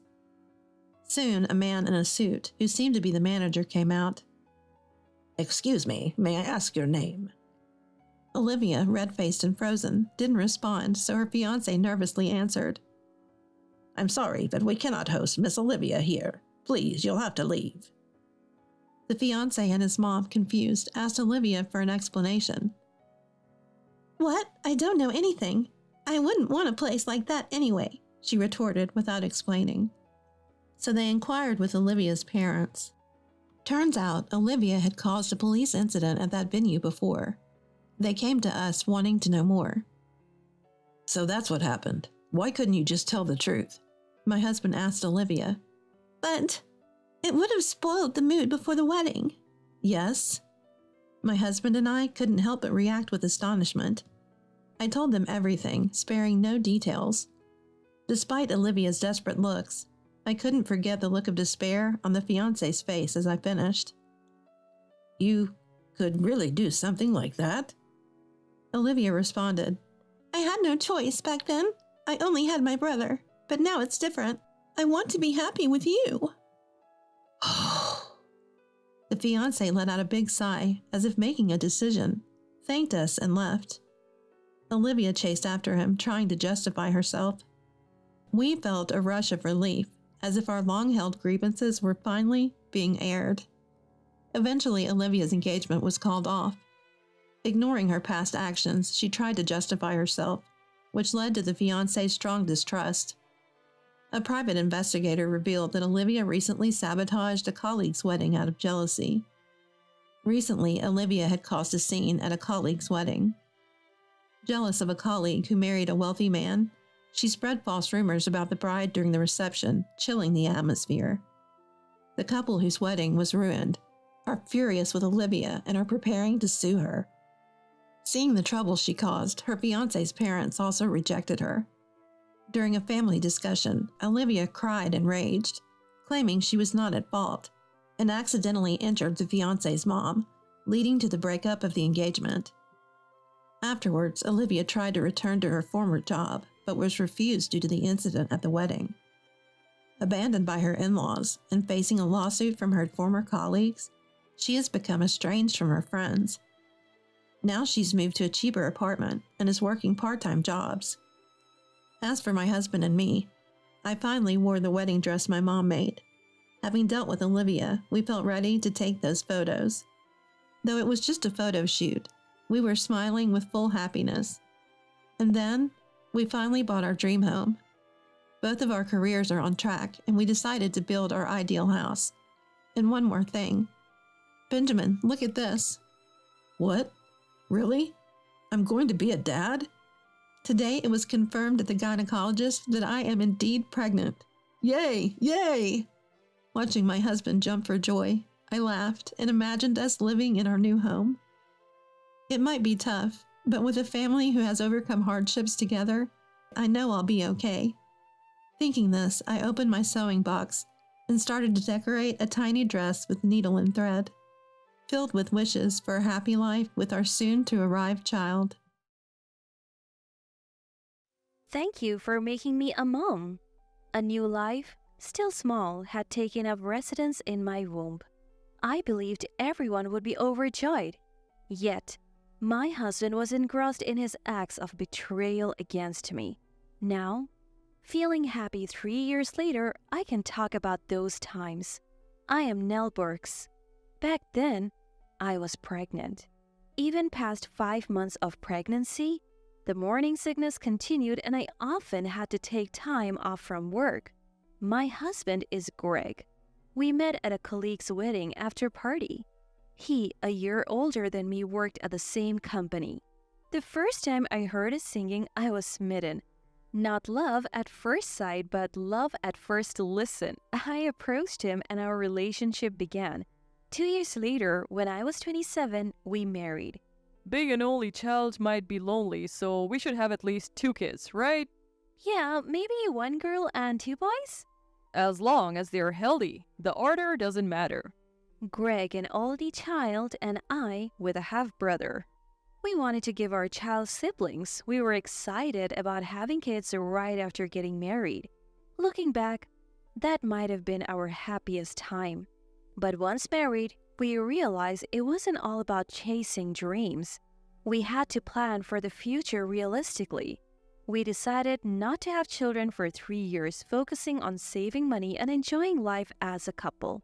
Then, 2 years into our marriage, we relished our time together, indulging in shared hobbies like karaoke and exploring gourmet restaurants during weekends. Recently, Greg started playing golf on weekends, invited by his manager, leading us to spend weekends separately. I spent time doing things I liked. Being alone wasn't too bad. I had no significant complaints about our marriage, but there was something I regretted. That was our promise to not have children for 3 years. I heard from friends who had children, and I even had chances to hold their babies. Gradually, the desire to hold my own child grew stronger. Unable to wait any longer, I brought it up with Greg. Hey, don't you think it's time we had a child? Children are a blessing from God, so maybe we don't need to stick to our plans so rigidly. But Greg responded, I'm not ready yet. We still have a year left of our 3-year promise. There's so much I still want to do. Having a child now would be inconvenient. I was stunned. I had expected him to agree readily, but his unexpected reaction left me disappointed. This was something I couldn't do alone. Resigned to waiting, I decided to stick to our plan for another year. However, 6 months later, I unexpectedly discovered I was pregnant. I had been feeling nauseous for about a week and thought I had caught a cold. Then it dawned on me that my period was late. Could it be? The thought crossed my mind, but I dismissed it, confident in our birth control measures.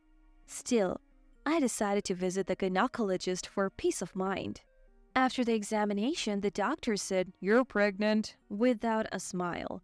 I had naively expected a cheerful congratulation, you're pregnant, like in the dramas, but his manner of tone was anticlimactic. As time passed, reality set in and I began to talk to my belly. Thank you for making me a mom. But when did it happen? I pondered and realized the exact date it must have occurred.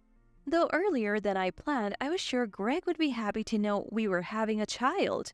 I waited for Greg's return, trying to contain my excitement. Did something good happen? Greg asked, noticing my unusual expression. Yes, actually, I'm pregnant. Pregnant? Who? Wait, you mean? That's right.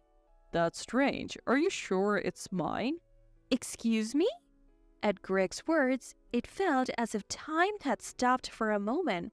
Of course it is. You might not remember because you were drunk. Greg thought for a moment and then seemed to recall. Really? But it's too soon for kids. I'm sorry, but can we not go through with this? I couldn't believe these were Greg's words. What? No way, this is our child. A blessing. You can't just say that. I'm definitely having this baby. Seems like there is no convincing you. Go ahead and have it if you want. From heaven to hell. Greg's indifferent words felt like a fall. His attitude changed dramatically afterwards. Isn't your morning sickness a bit exaggerated? Greg, insensitive to my struggles with morning sickness since the early stages of pregnancy, threw harsh words at me. I didn't expect him to fully understand the hardship of morning sickness, but at least a few kind words wouldn't be too much to ask for. I'll eat out, so don't bother with dinner, or the smell bothers me. I'll sleep in the next room. He would say, increasingly avoiding me and my frequent nausea. Greg's occasional weekend golf had become a weekly routine, and today, he left early again, invited by his manager. He's forgotten again. I noticed Greg had left his bag behind and thought I might still catch him, so I called his mobile phone. Huh? The sound of a mobile phone vibrating came from inside the bathroom. Looking over, I saw Greg's mobile phone ringing on top of the paper holder. Forgetting your mobile phone too? You're really hopeless. I picked up the phone. Excuse me? I saw the caller ID on the screen. An old hag. An old hag? Who's that? Just then, the sound of the entrance door opening echoed. Greg had come back to retrieve his forgotten item. In a rush, I hit the stop button on my phone and hurriedly put Greg's phone back in its place. What are you doing? His eyes narrowed as he snatched his mobile phone. There is no need to yell. I was just about to call you about your forgotten phone. I'm in a hurry, so... Without saying anything more, Greg grabbed his bag and phone and left. The words, an old hag, remained vividly etched in my mind.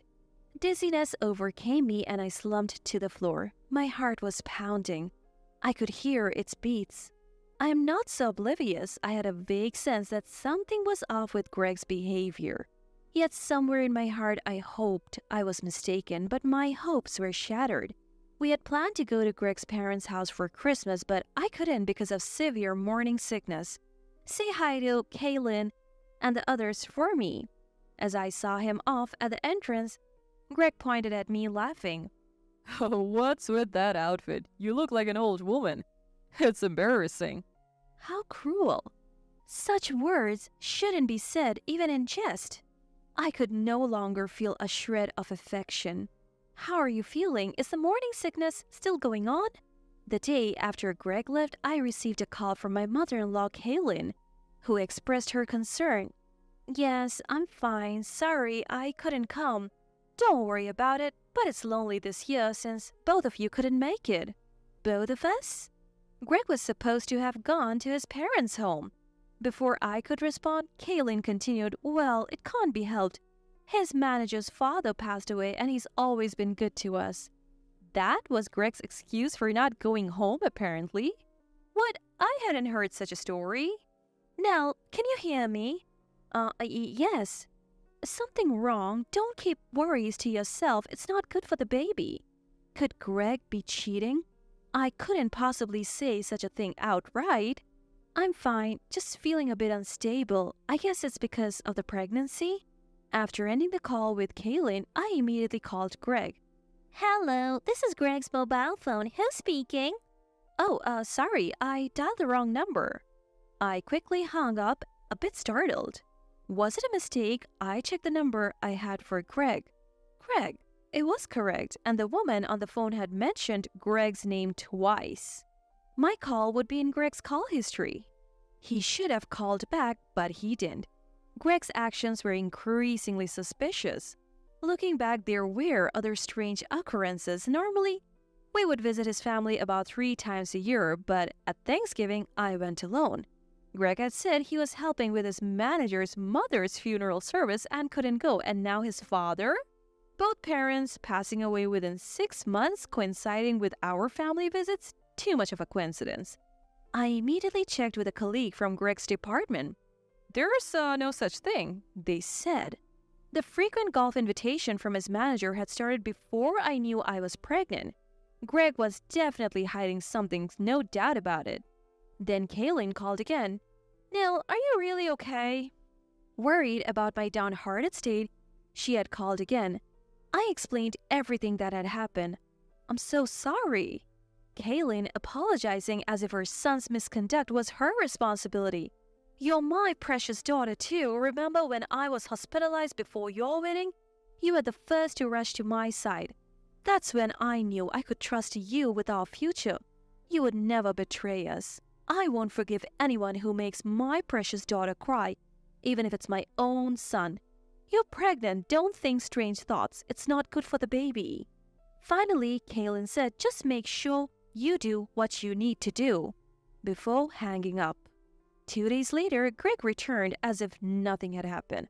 I'm home. The train was crowded. Terrible. Pretending as if he had just come from his parents' house. In the following month, I got my affairs in order. I submitted my resignation at work. The company was preparing for my maternity leave and smoothly accepted my resignation. It was a relief that I would still receive maternity allowance even though I was resigning half a year before giving birth. Becoming unemployed was a bit daunting when thinking about the future. Of course, I kept my resignation a secret from Greg. I've decided to take a week off starting tomorrow, I told Greg. You don't have to bother telling me that, he replied curtly. Although Greg seemed to have lost all interest in me, that actually worked in my favor. The next day, Greg probably left work right on time and came home. He entered the house breathless. What's going on? Suddenly. Greg was taken aback, seeing my parents-in-law relaxing on the living room sofa. Indeed, I had informed Greg about the parents-in-law visit via WhatsApp just an hour before his workday ended. Oh, I told Nell in advance. Sorry, I completely forgot to tell Greg. Greg glared at me sideways. Is it inconvenient that we came without notice? Neither of you came home for Christmas. My husband had time off, so we thought we would visit as tourists. Kaylin was a great actress. Greg certainly hadn't expected his parents to show up. He was in deep trouble now with his Christmas lie about to be exposed. Greg, I just heard from Kaylin about the manager's father passing away and his mother passed away at Thanksgiving? Poor manager. Yeah, that's right. Greg's face was covered in sweat, not just from the surprise of his timely return home, but also from the fear of being exposed. Sorry. The funeral service was sudden. I kept quiet because I thought it would be suspicious. Suspicious? Who would suspect and what exactly? I imagine the same question mark appeared in the minds of the three of us, excluding Greg. Realizing this, Greg quickly changed the subject. Mom, Dad, have you had dinner yet? Let's go out and then hit a singing bar. It's been a while. Karaoke was not just mine and Greg's hobby, but also a favorite pastime for my parents-in-law. A family outing to a singing bar was a rare event. We quickly finished dinner and went to the singing bar. Greg, having seemingly forgotten the inconvenient truth from earlier, proudly showcased his singing. He probably thought he was buttering up his parents, but he was actually digging his own grave, completely oblivious to it. Since all four of us are here, let's do a duet. Kaylin took this opportunity to execute her plan. That sounds great. Let's start with David and Kaylin. Show us how it's done. Thanks to Kaylin's quick thinking, an unexpected opportunity came my way. Next up, Greg and Nil. Nil, why don't you pick the song? Okay then. I dragged a reluctant Greg to the stage. The song title displayed on the screen was a recently popular one about infidelity. What? I clearly saw Greg's eyes widen in shock. Oh, a nostalgic choice. Kaylin chimed in. Greg, not even hot, was sweating profusely. As I linked arms with him, Kaylin said directly, Greg, sing more seriously. Are you sweating because you're guilty of something? Speaking of which, when David and I were newly married, I suspected him of infidelity. Yes, I remember. It was a complete misunderstanding by Kaylin. It taught me never to anger my wife. Greg, you better be careful.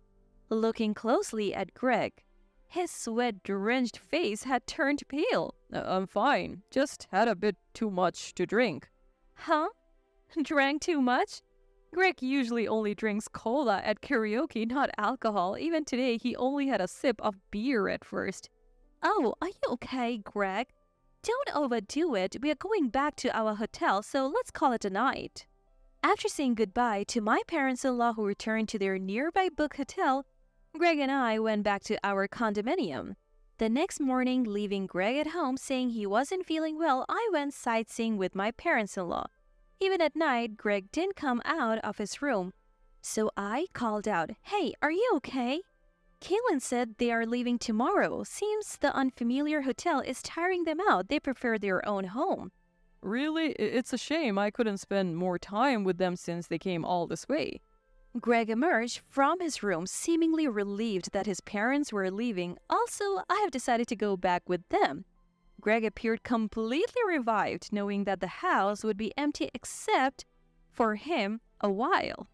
That's good for Mom and Dad. You should relax too, Nell. I'll take you to the station tomorrow.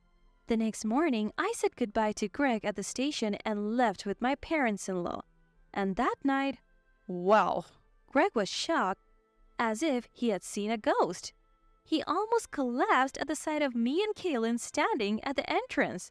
Dropping his beer in surprise, it seemed he was literally taken aback. While feeling this, I just looked at Greg coldly without saying a word. Only David, my father-in-law, had actually gone home. Kaylin and I had returned to the condominium after some time. "Oh, you've spilled your beer? No need to be surprised. We are not ghosts, you know."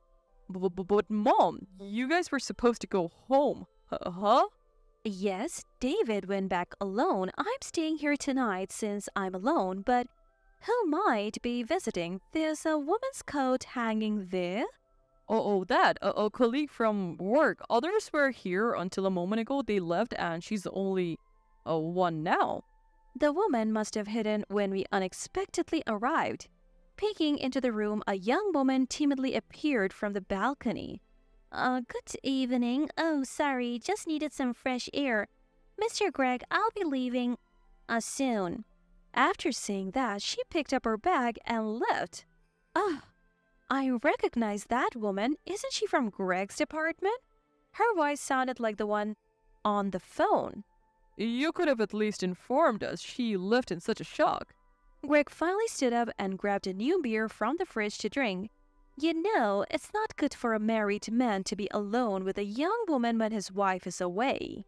Kaylin remarked sarcastically, making Greg spit out his beer.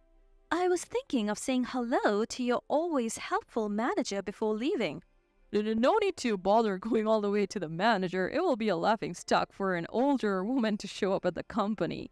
Greg tried desperately to stop Kaylin's action, really, but since you always receive so much help from your manager, I'll just give them a call to express my gratitude.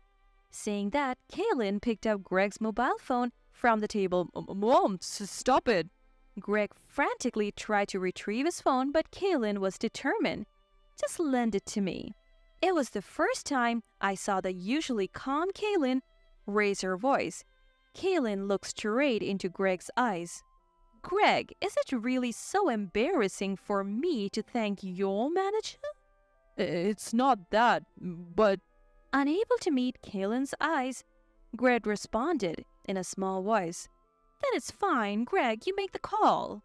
Greg seemed to realize he couldn't anger his mother any further. Suddenly, he bowed his head towards Kaylin. Mom, sorry, I meant to tell you the truth. The girl from earlier, it's not just a fling. Actually, she's pregnant. So I'm going to marry her and take responsibility. What? I was utterly stunned by Greg's shocking confession. Greg, do you realize what you're saying? There's also your child in Nell's womb. How will you take responsibility for that?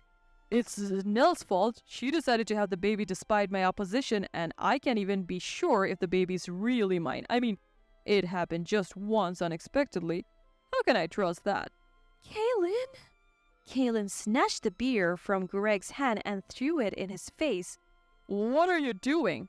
Does this not wake you up?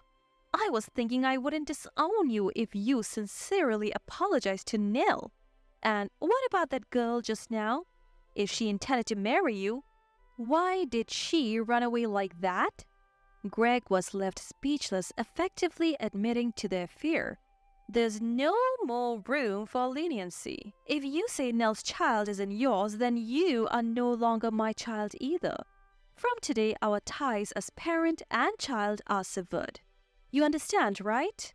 And you're forbidden from visiting our home or meeting the baby. I'll make sure you pay for hurting my daughter Nell. Tell your new wife too. Mom? Greg couldn't say anything more in the face of Kaylin's fury. Of course, even if she said they were cutting ties, it doesn't sever the legal family registration bond. Yet, that was the extent of Kaylin's feelings. This husband, he hurt not only me, his wife, but also his own mother. You can leave Kaylin and the others to me. Take care of your new wife and the child in her womb. Now, please sign these divorce papers and leave the keys to the condominium. I placed the divorce papers and keys on the table. Let's go, Kaylin. I had already had my belongings picked up by movers. I never returned to the condominium. The next day, I finished my resignation at the company and went home with Kaylin. A few days after returning home, I received a WhatsApp message from Greg. The main points were, he filed the divorce papers, he would give me all the money we had saved together, asking me not to hire a lawyer. No words of regret, no apology, just thinking about his own skin. I had no more lingering feelings. A few days after receiving WhatsApp from Greg, the father of his affair partner went out of his way to visit our family soon. I'm terribly sorry for the trouble my daughter has caused. He didn't want the matter to become public and offered settlement money. It turned out she wasn't even pregnant. Greg separated from her and resigned from his job.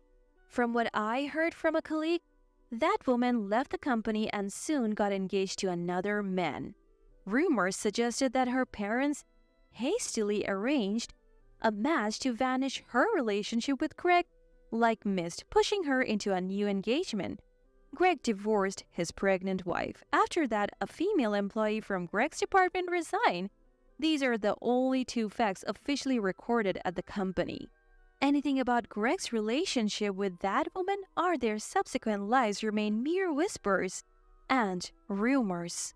Nevertheless, labeled as the lowest man who cheated on his pregnant wife, Greg managed to turn all the female employees at his company against him.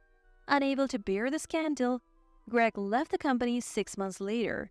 The marital bond was severed, but the connection between me and his parents continued. To me, parents-in-law were technically adopted parents. Before our marriage, Greg had said, eventually, Dad and Mom will be under Nell's care, so I want Nell to have a share of the inheritance. He had asked his parents to adopt me. I had lost my parents early and was raised by my grandparents. Knowing my family circumstances, parents-in-law had adopted me as their daughter. It's safer for you to give birth here. Kaylin made various arrangements so I could deliver near my childhood home. Thanks to her efforts, I safely gave birth to a healthy baby boy. Hoping he would grow up humble and kind, my adopted parents named him Charles. Mom! My 3-year-old son, playing with Kaylin in the yard, ran up to me. I'm home. I picked up my son, gazing at the sunset. Everyone perceives happiness in their own way. I want to show my son various beautiful scenes in life. Nell, stay strong. I felt as if my father and mother, who had passed away early, were smiling at me from the heavens. My name is Selena. I'm a newbie, just graduated from college and got a job.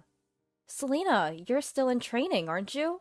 What's training like? Any cool colleagues or seniors? On my day off, my childhood friend Nina, who's been with me since kindergarten through college, asks with keen interest. She went on to grad school, so she's still a student. She bombards me with questions, curious about the corporate world I've stepped into ahead of her. The general training is done. Now I'm training in various departments. My company is kind of like a sports club, you know? We start the morning with exercises.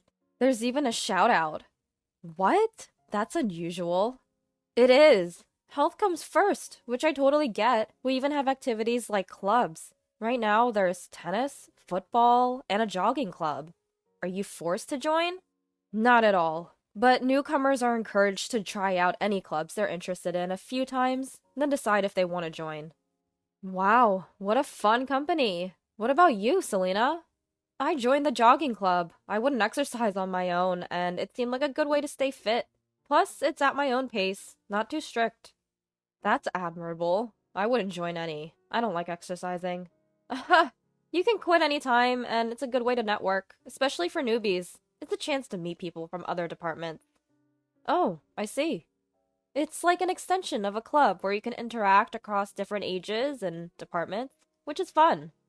Though my company isn't very large, the camaraderie, perhaps thanks to these extracurricular activities, is strong among employees and part-timers alike. Even though I'm only in my first year, I already like the company and want to do my best. But don't you seem a bit tired despite all that? Wow, you notice everything, don't you? I'm impressed by my friend's sharp observation. Indeed, I like the company's atmosphere, and I don't mind being busy, but there is one person who has become a significant concern for me. Thinking of quitting? Young people nowadays really have no perseverance. You've been useless from the start. I hear Mrs. Smith's voice, the president's wife, chiding Catherine, a part-time worker who has been absent for a few days. They should be in a private room used for meetings and interviews, but the door is intentionally left open, and Mrs. Smith's shrill voice spills out onto the floor. The open door seems to be her way of showing that the conversation is meant to be heard by everyone, cornering the person she's talking to. Catherine must be feeling intimidated. You're taking off without notice and neglecting your duties for days, and now you want to quit? Don't think you can just escape because it's a part-time job. I won't let you use your paid leave. I'll deduct from your salary for the days you missed. Her tone has gone beyond sarcasm. It's almost terrifying. The last day Catherine came to work, I saw her with tears in her eyes. Are you okay? Did something happen? I got scolded by Mrs. Smith again. I'm doing my job seriously, but she just doesn't seem to like me. I've been feeling unwell lately. She spoke in a trembling, faint voice. It must have taken a lot of courage for her to come in for the last time and tender her resignation. Paid leave and resignation are workers' rights, and I wish Mrs. Smith would just let her be without any further bullying, I thought with a sigh. This was the third time I'd witnessed such an incident in just 3 months since joining the company. Mrs. Smith, who's also an executive, seems to be in charge of human resources.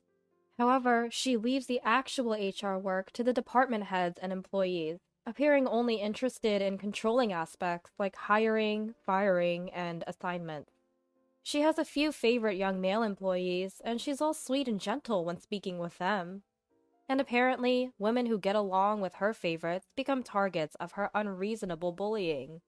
This is what I've heard from the seniors in the jogging club, and it seems to align with what I've seen and heard. Mr. Smith, the president and her husband, is usually out working hard himself and is rarely in the office. When he is around, she doesn't show her anger, so he probably doesn't know about her behavior. And there's no one who could possibly report it to him. Mr. Smith is a man of character who respects the opinions of his employees, even in his busy schedule. It's hard to believe that his wife, Mrs. Smith, could be such a person.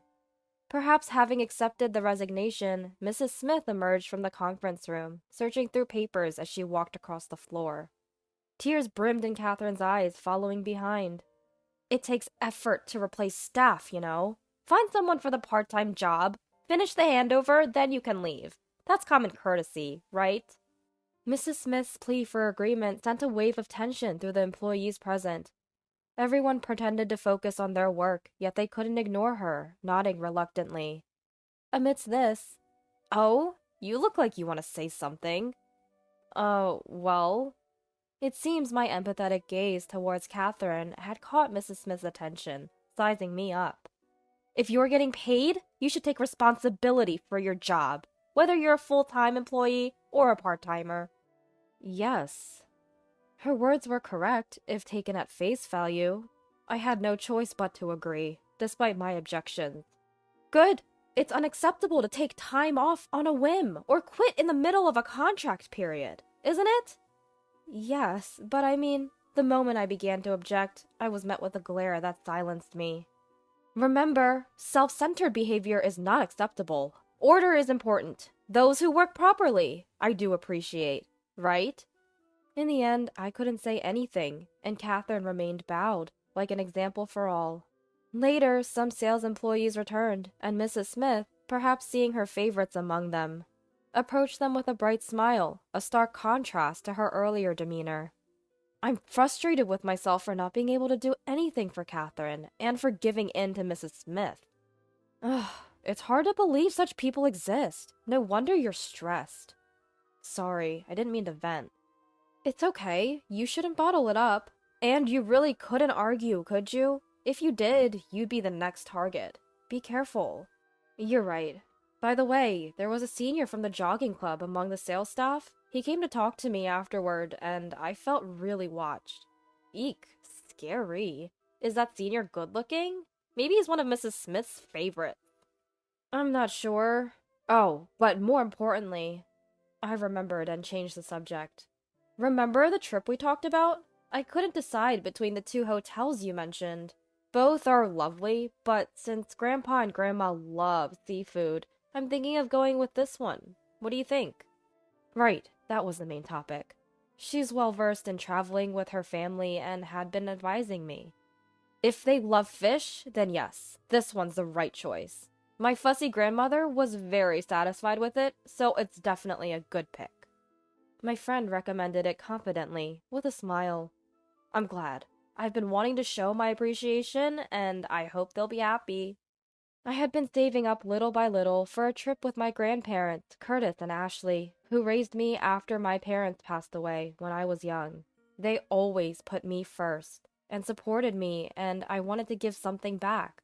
So I decided to take them on a trip, choosing a luxury hotel to treat them, thanks to my savings from part-time jobs during college and my first paycheck.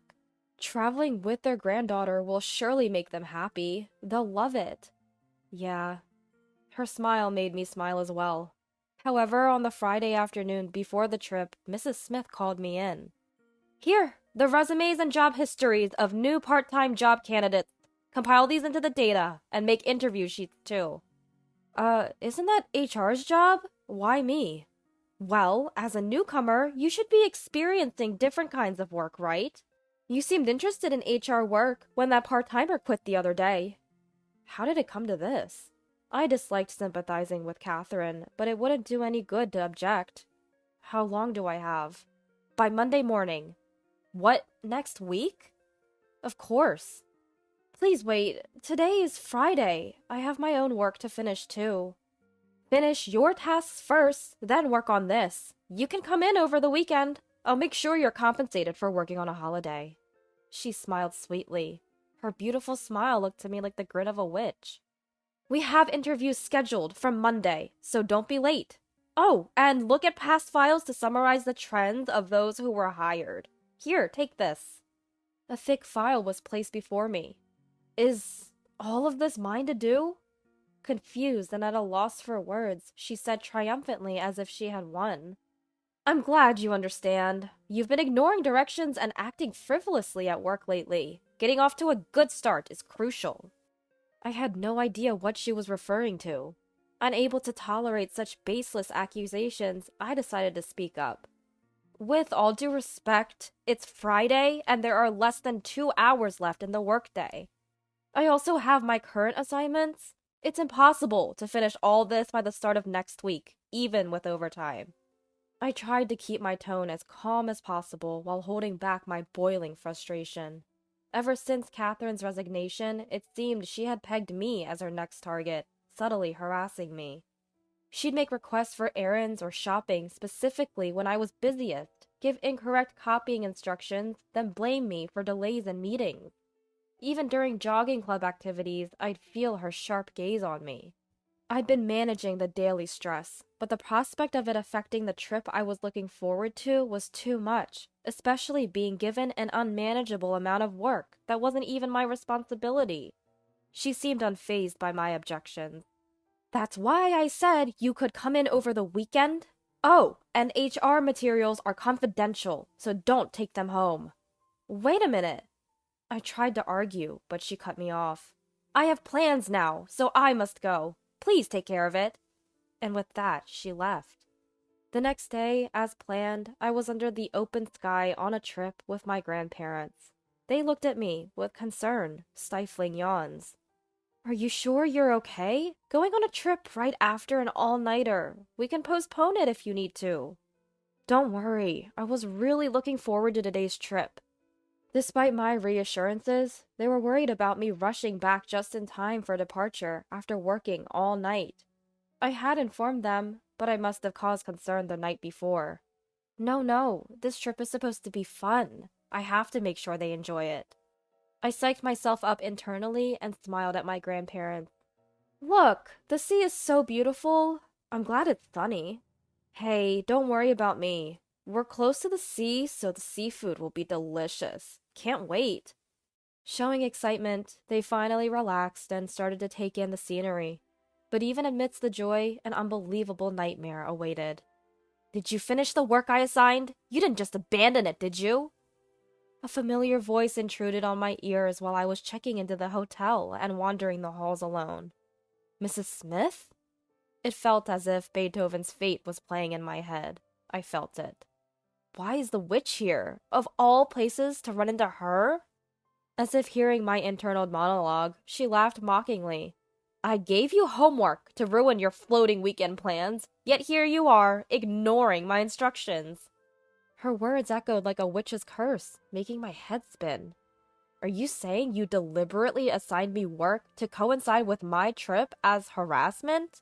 Knowing about my plans and sabotaging them with impossible demands filled me with anger. Anger arises. But how did you know where I would be staying? I knew she sometimes eavesdropped on the female employees, but I was astonished she would go this far. Weren't you chatting happily during lunch break and at the jogging club? Going on about where you'll go, how nice it must be, flaunting it. It's laughable. Eavesdropping? It's your fault for boasting about it. Realizing that even casual conversations with colleagues and seniors had been carefully monitored chilled me to the bone. Anyway, this hotel is above your station. What? I looked puzzled, and she sighed dramatically. Do you not understand? This is a luxury hotel, not a place for someone like you. You're an eyesore. A payroll thief and a good-for-nothing should go to the old hotel next door. I managed to suppress the anger welling up inside and said, I don't understand what you mean. I get that you find me bothersome, but the rest is just harassment and insult, isn't it? I wasn't shirking work, nor had I done anything to her, yet I was subjected to her unreasonable attacks every day. And why should my precious time with my grandparents be ruined? That's it. I was about to make a decisive retort, perhaps even if it meant resigning, when it happened.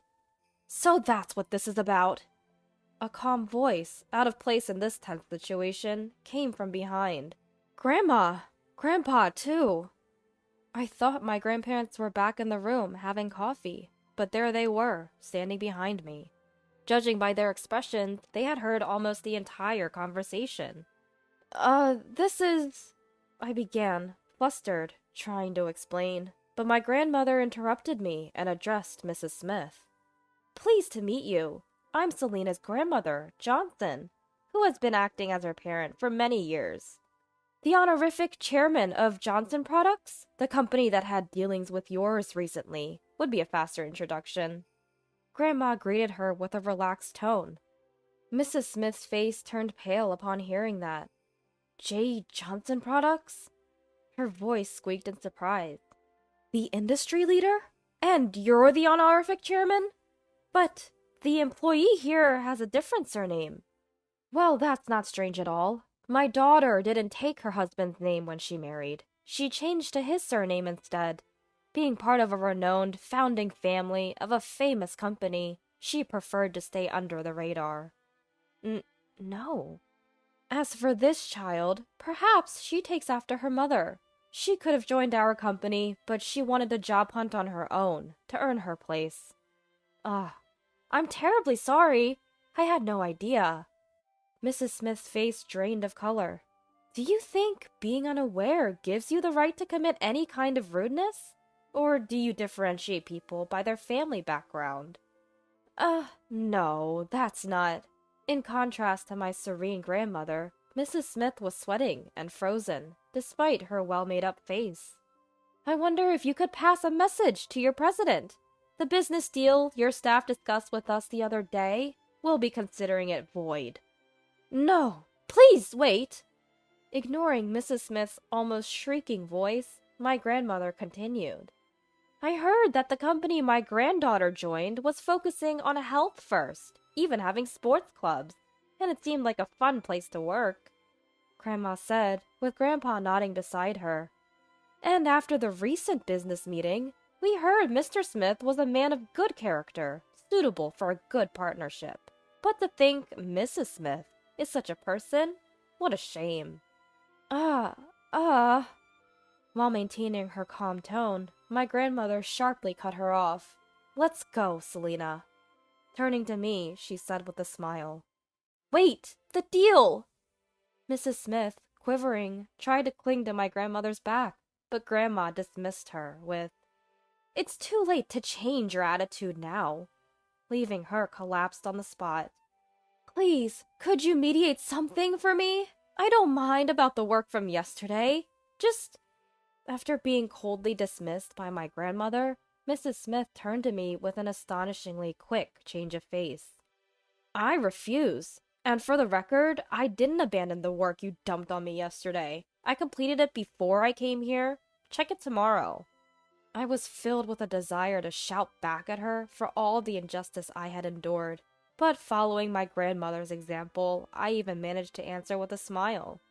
And then, at the company on Monday, the sales department, having been thrilled about the deal with Johnson Products, was abuzz with the news that the deal was off.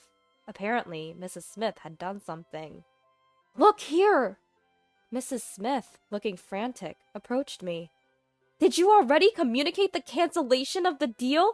It's too sudden from yesterday to today. I'm sorry, but I have no insight into Johnson Products' actions. And you, arranging the interview materials. I hear you had everyone in HR help you. What authority does a newcomer have to do such a thing? I gave the permission. Huh? The one who entered saying that was Mr. Smith. Mr. Smith, good morning. Everyone greeted him in unison. You? The appearance of her husband, the president, seemed to startle her.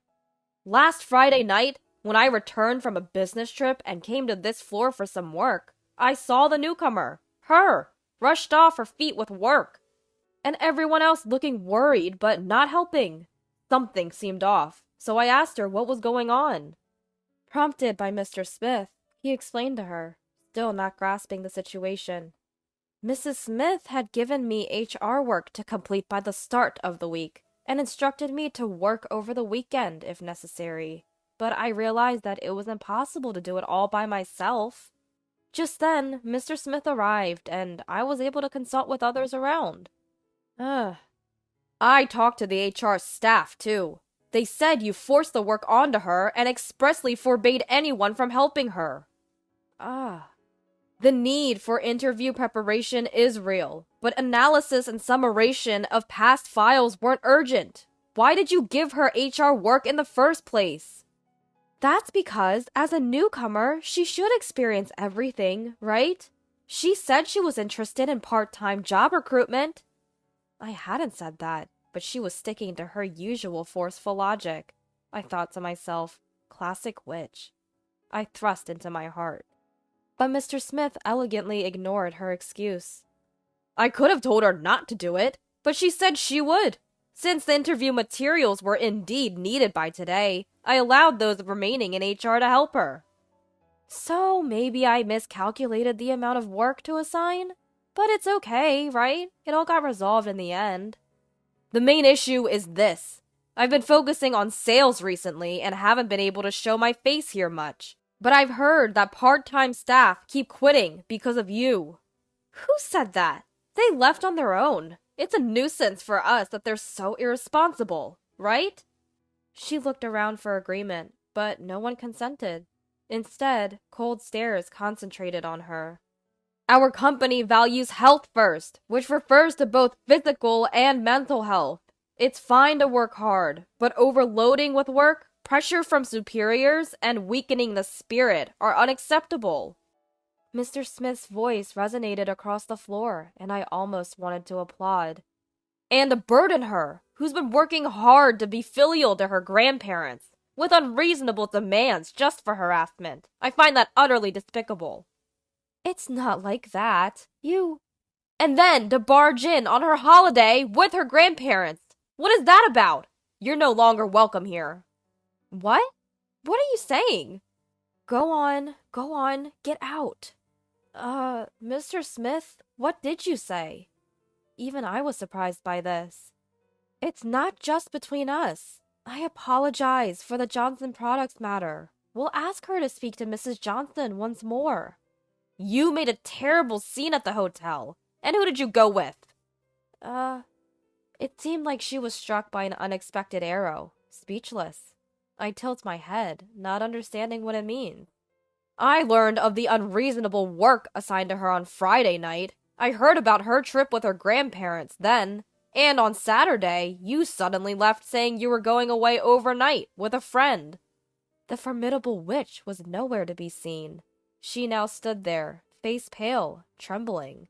It struck me as odd. The investigation is complete. We'll discuss this further in private.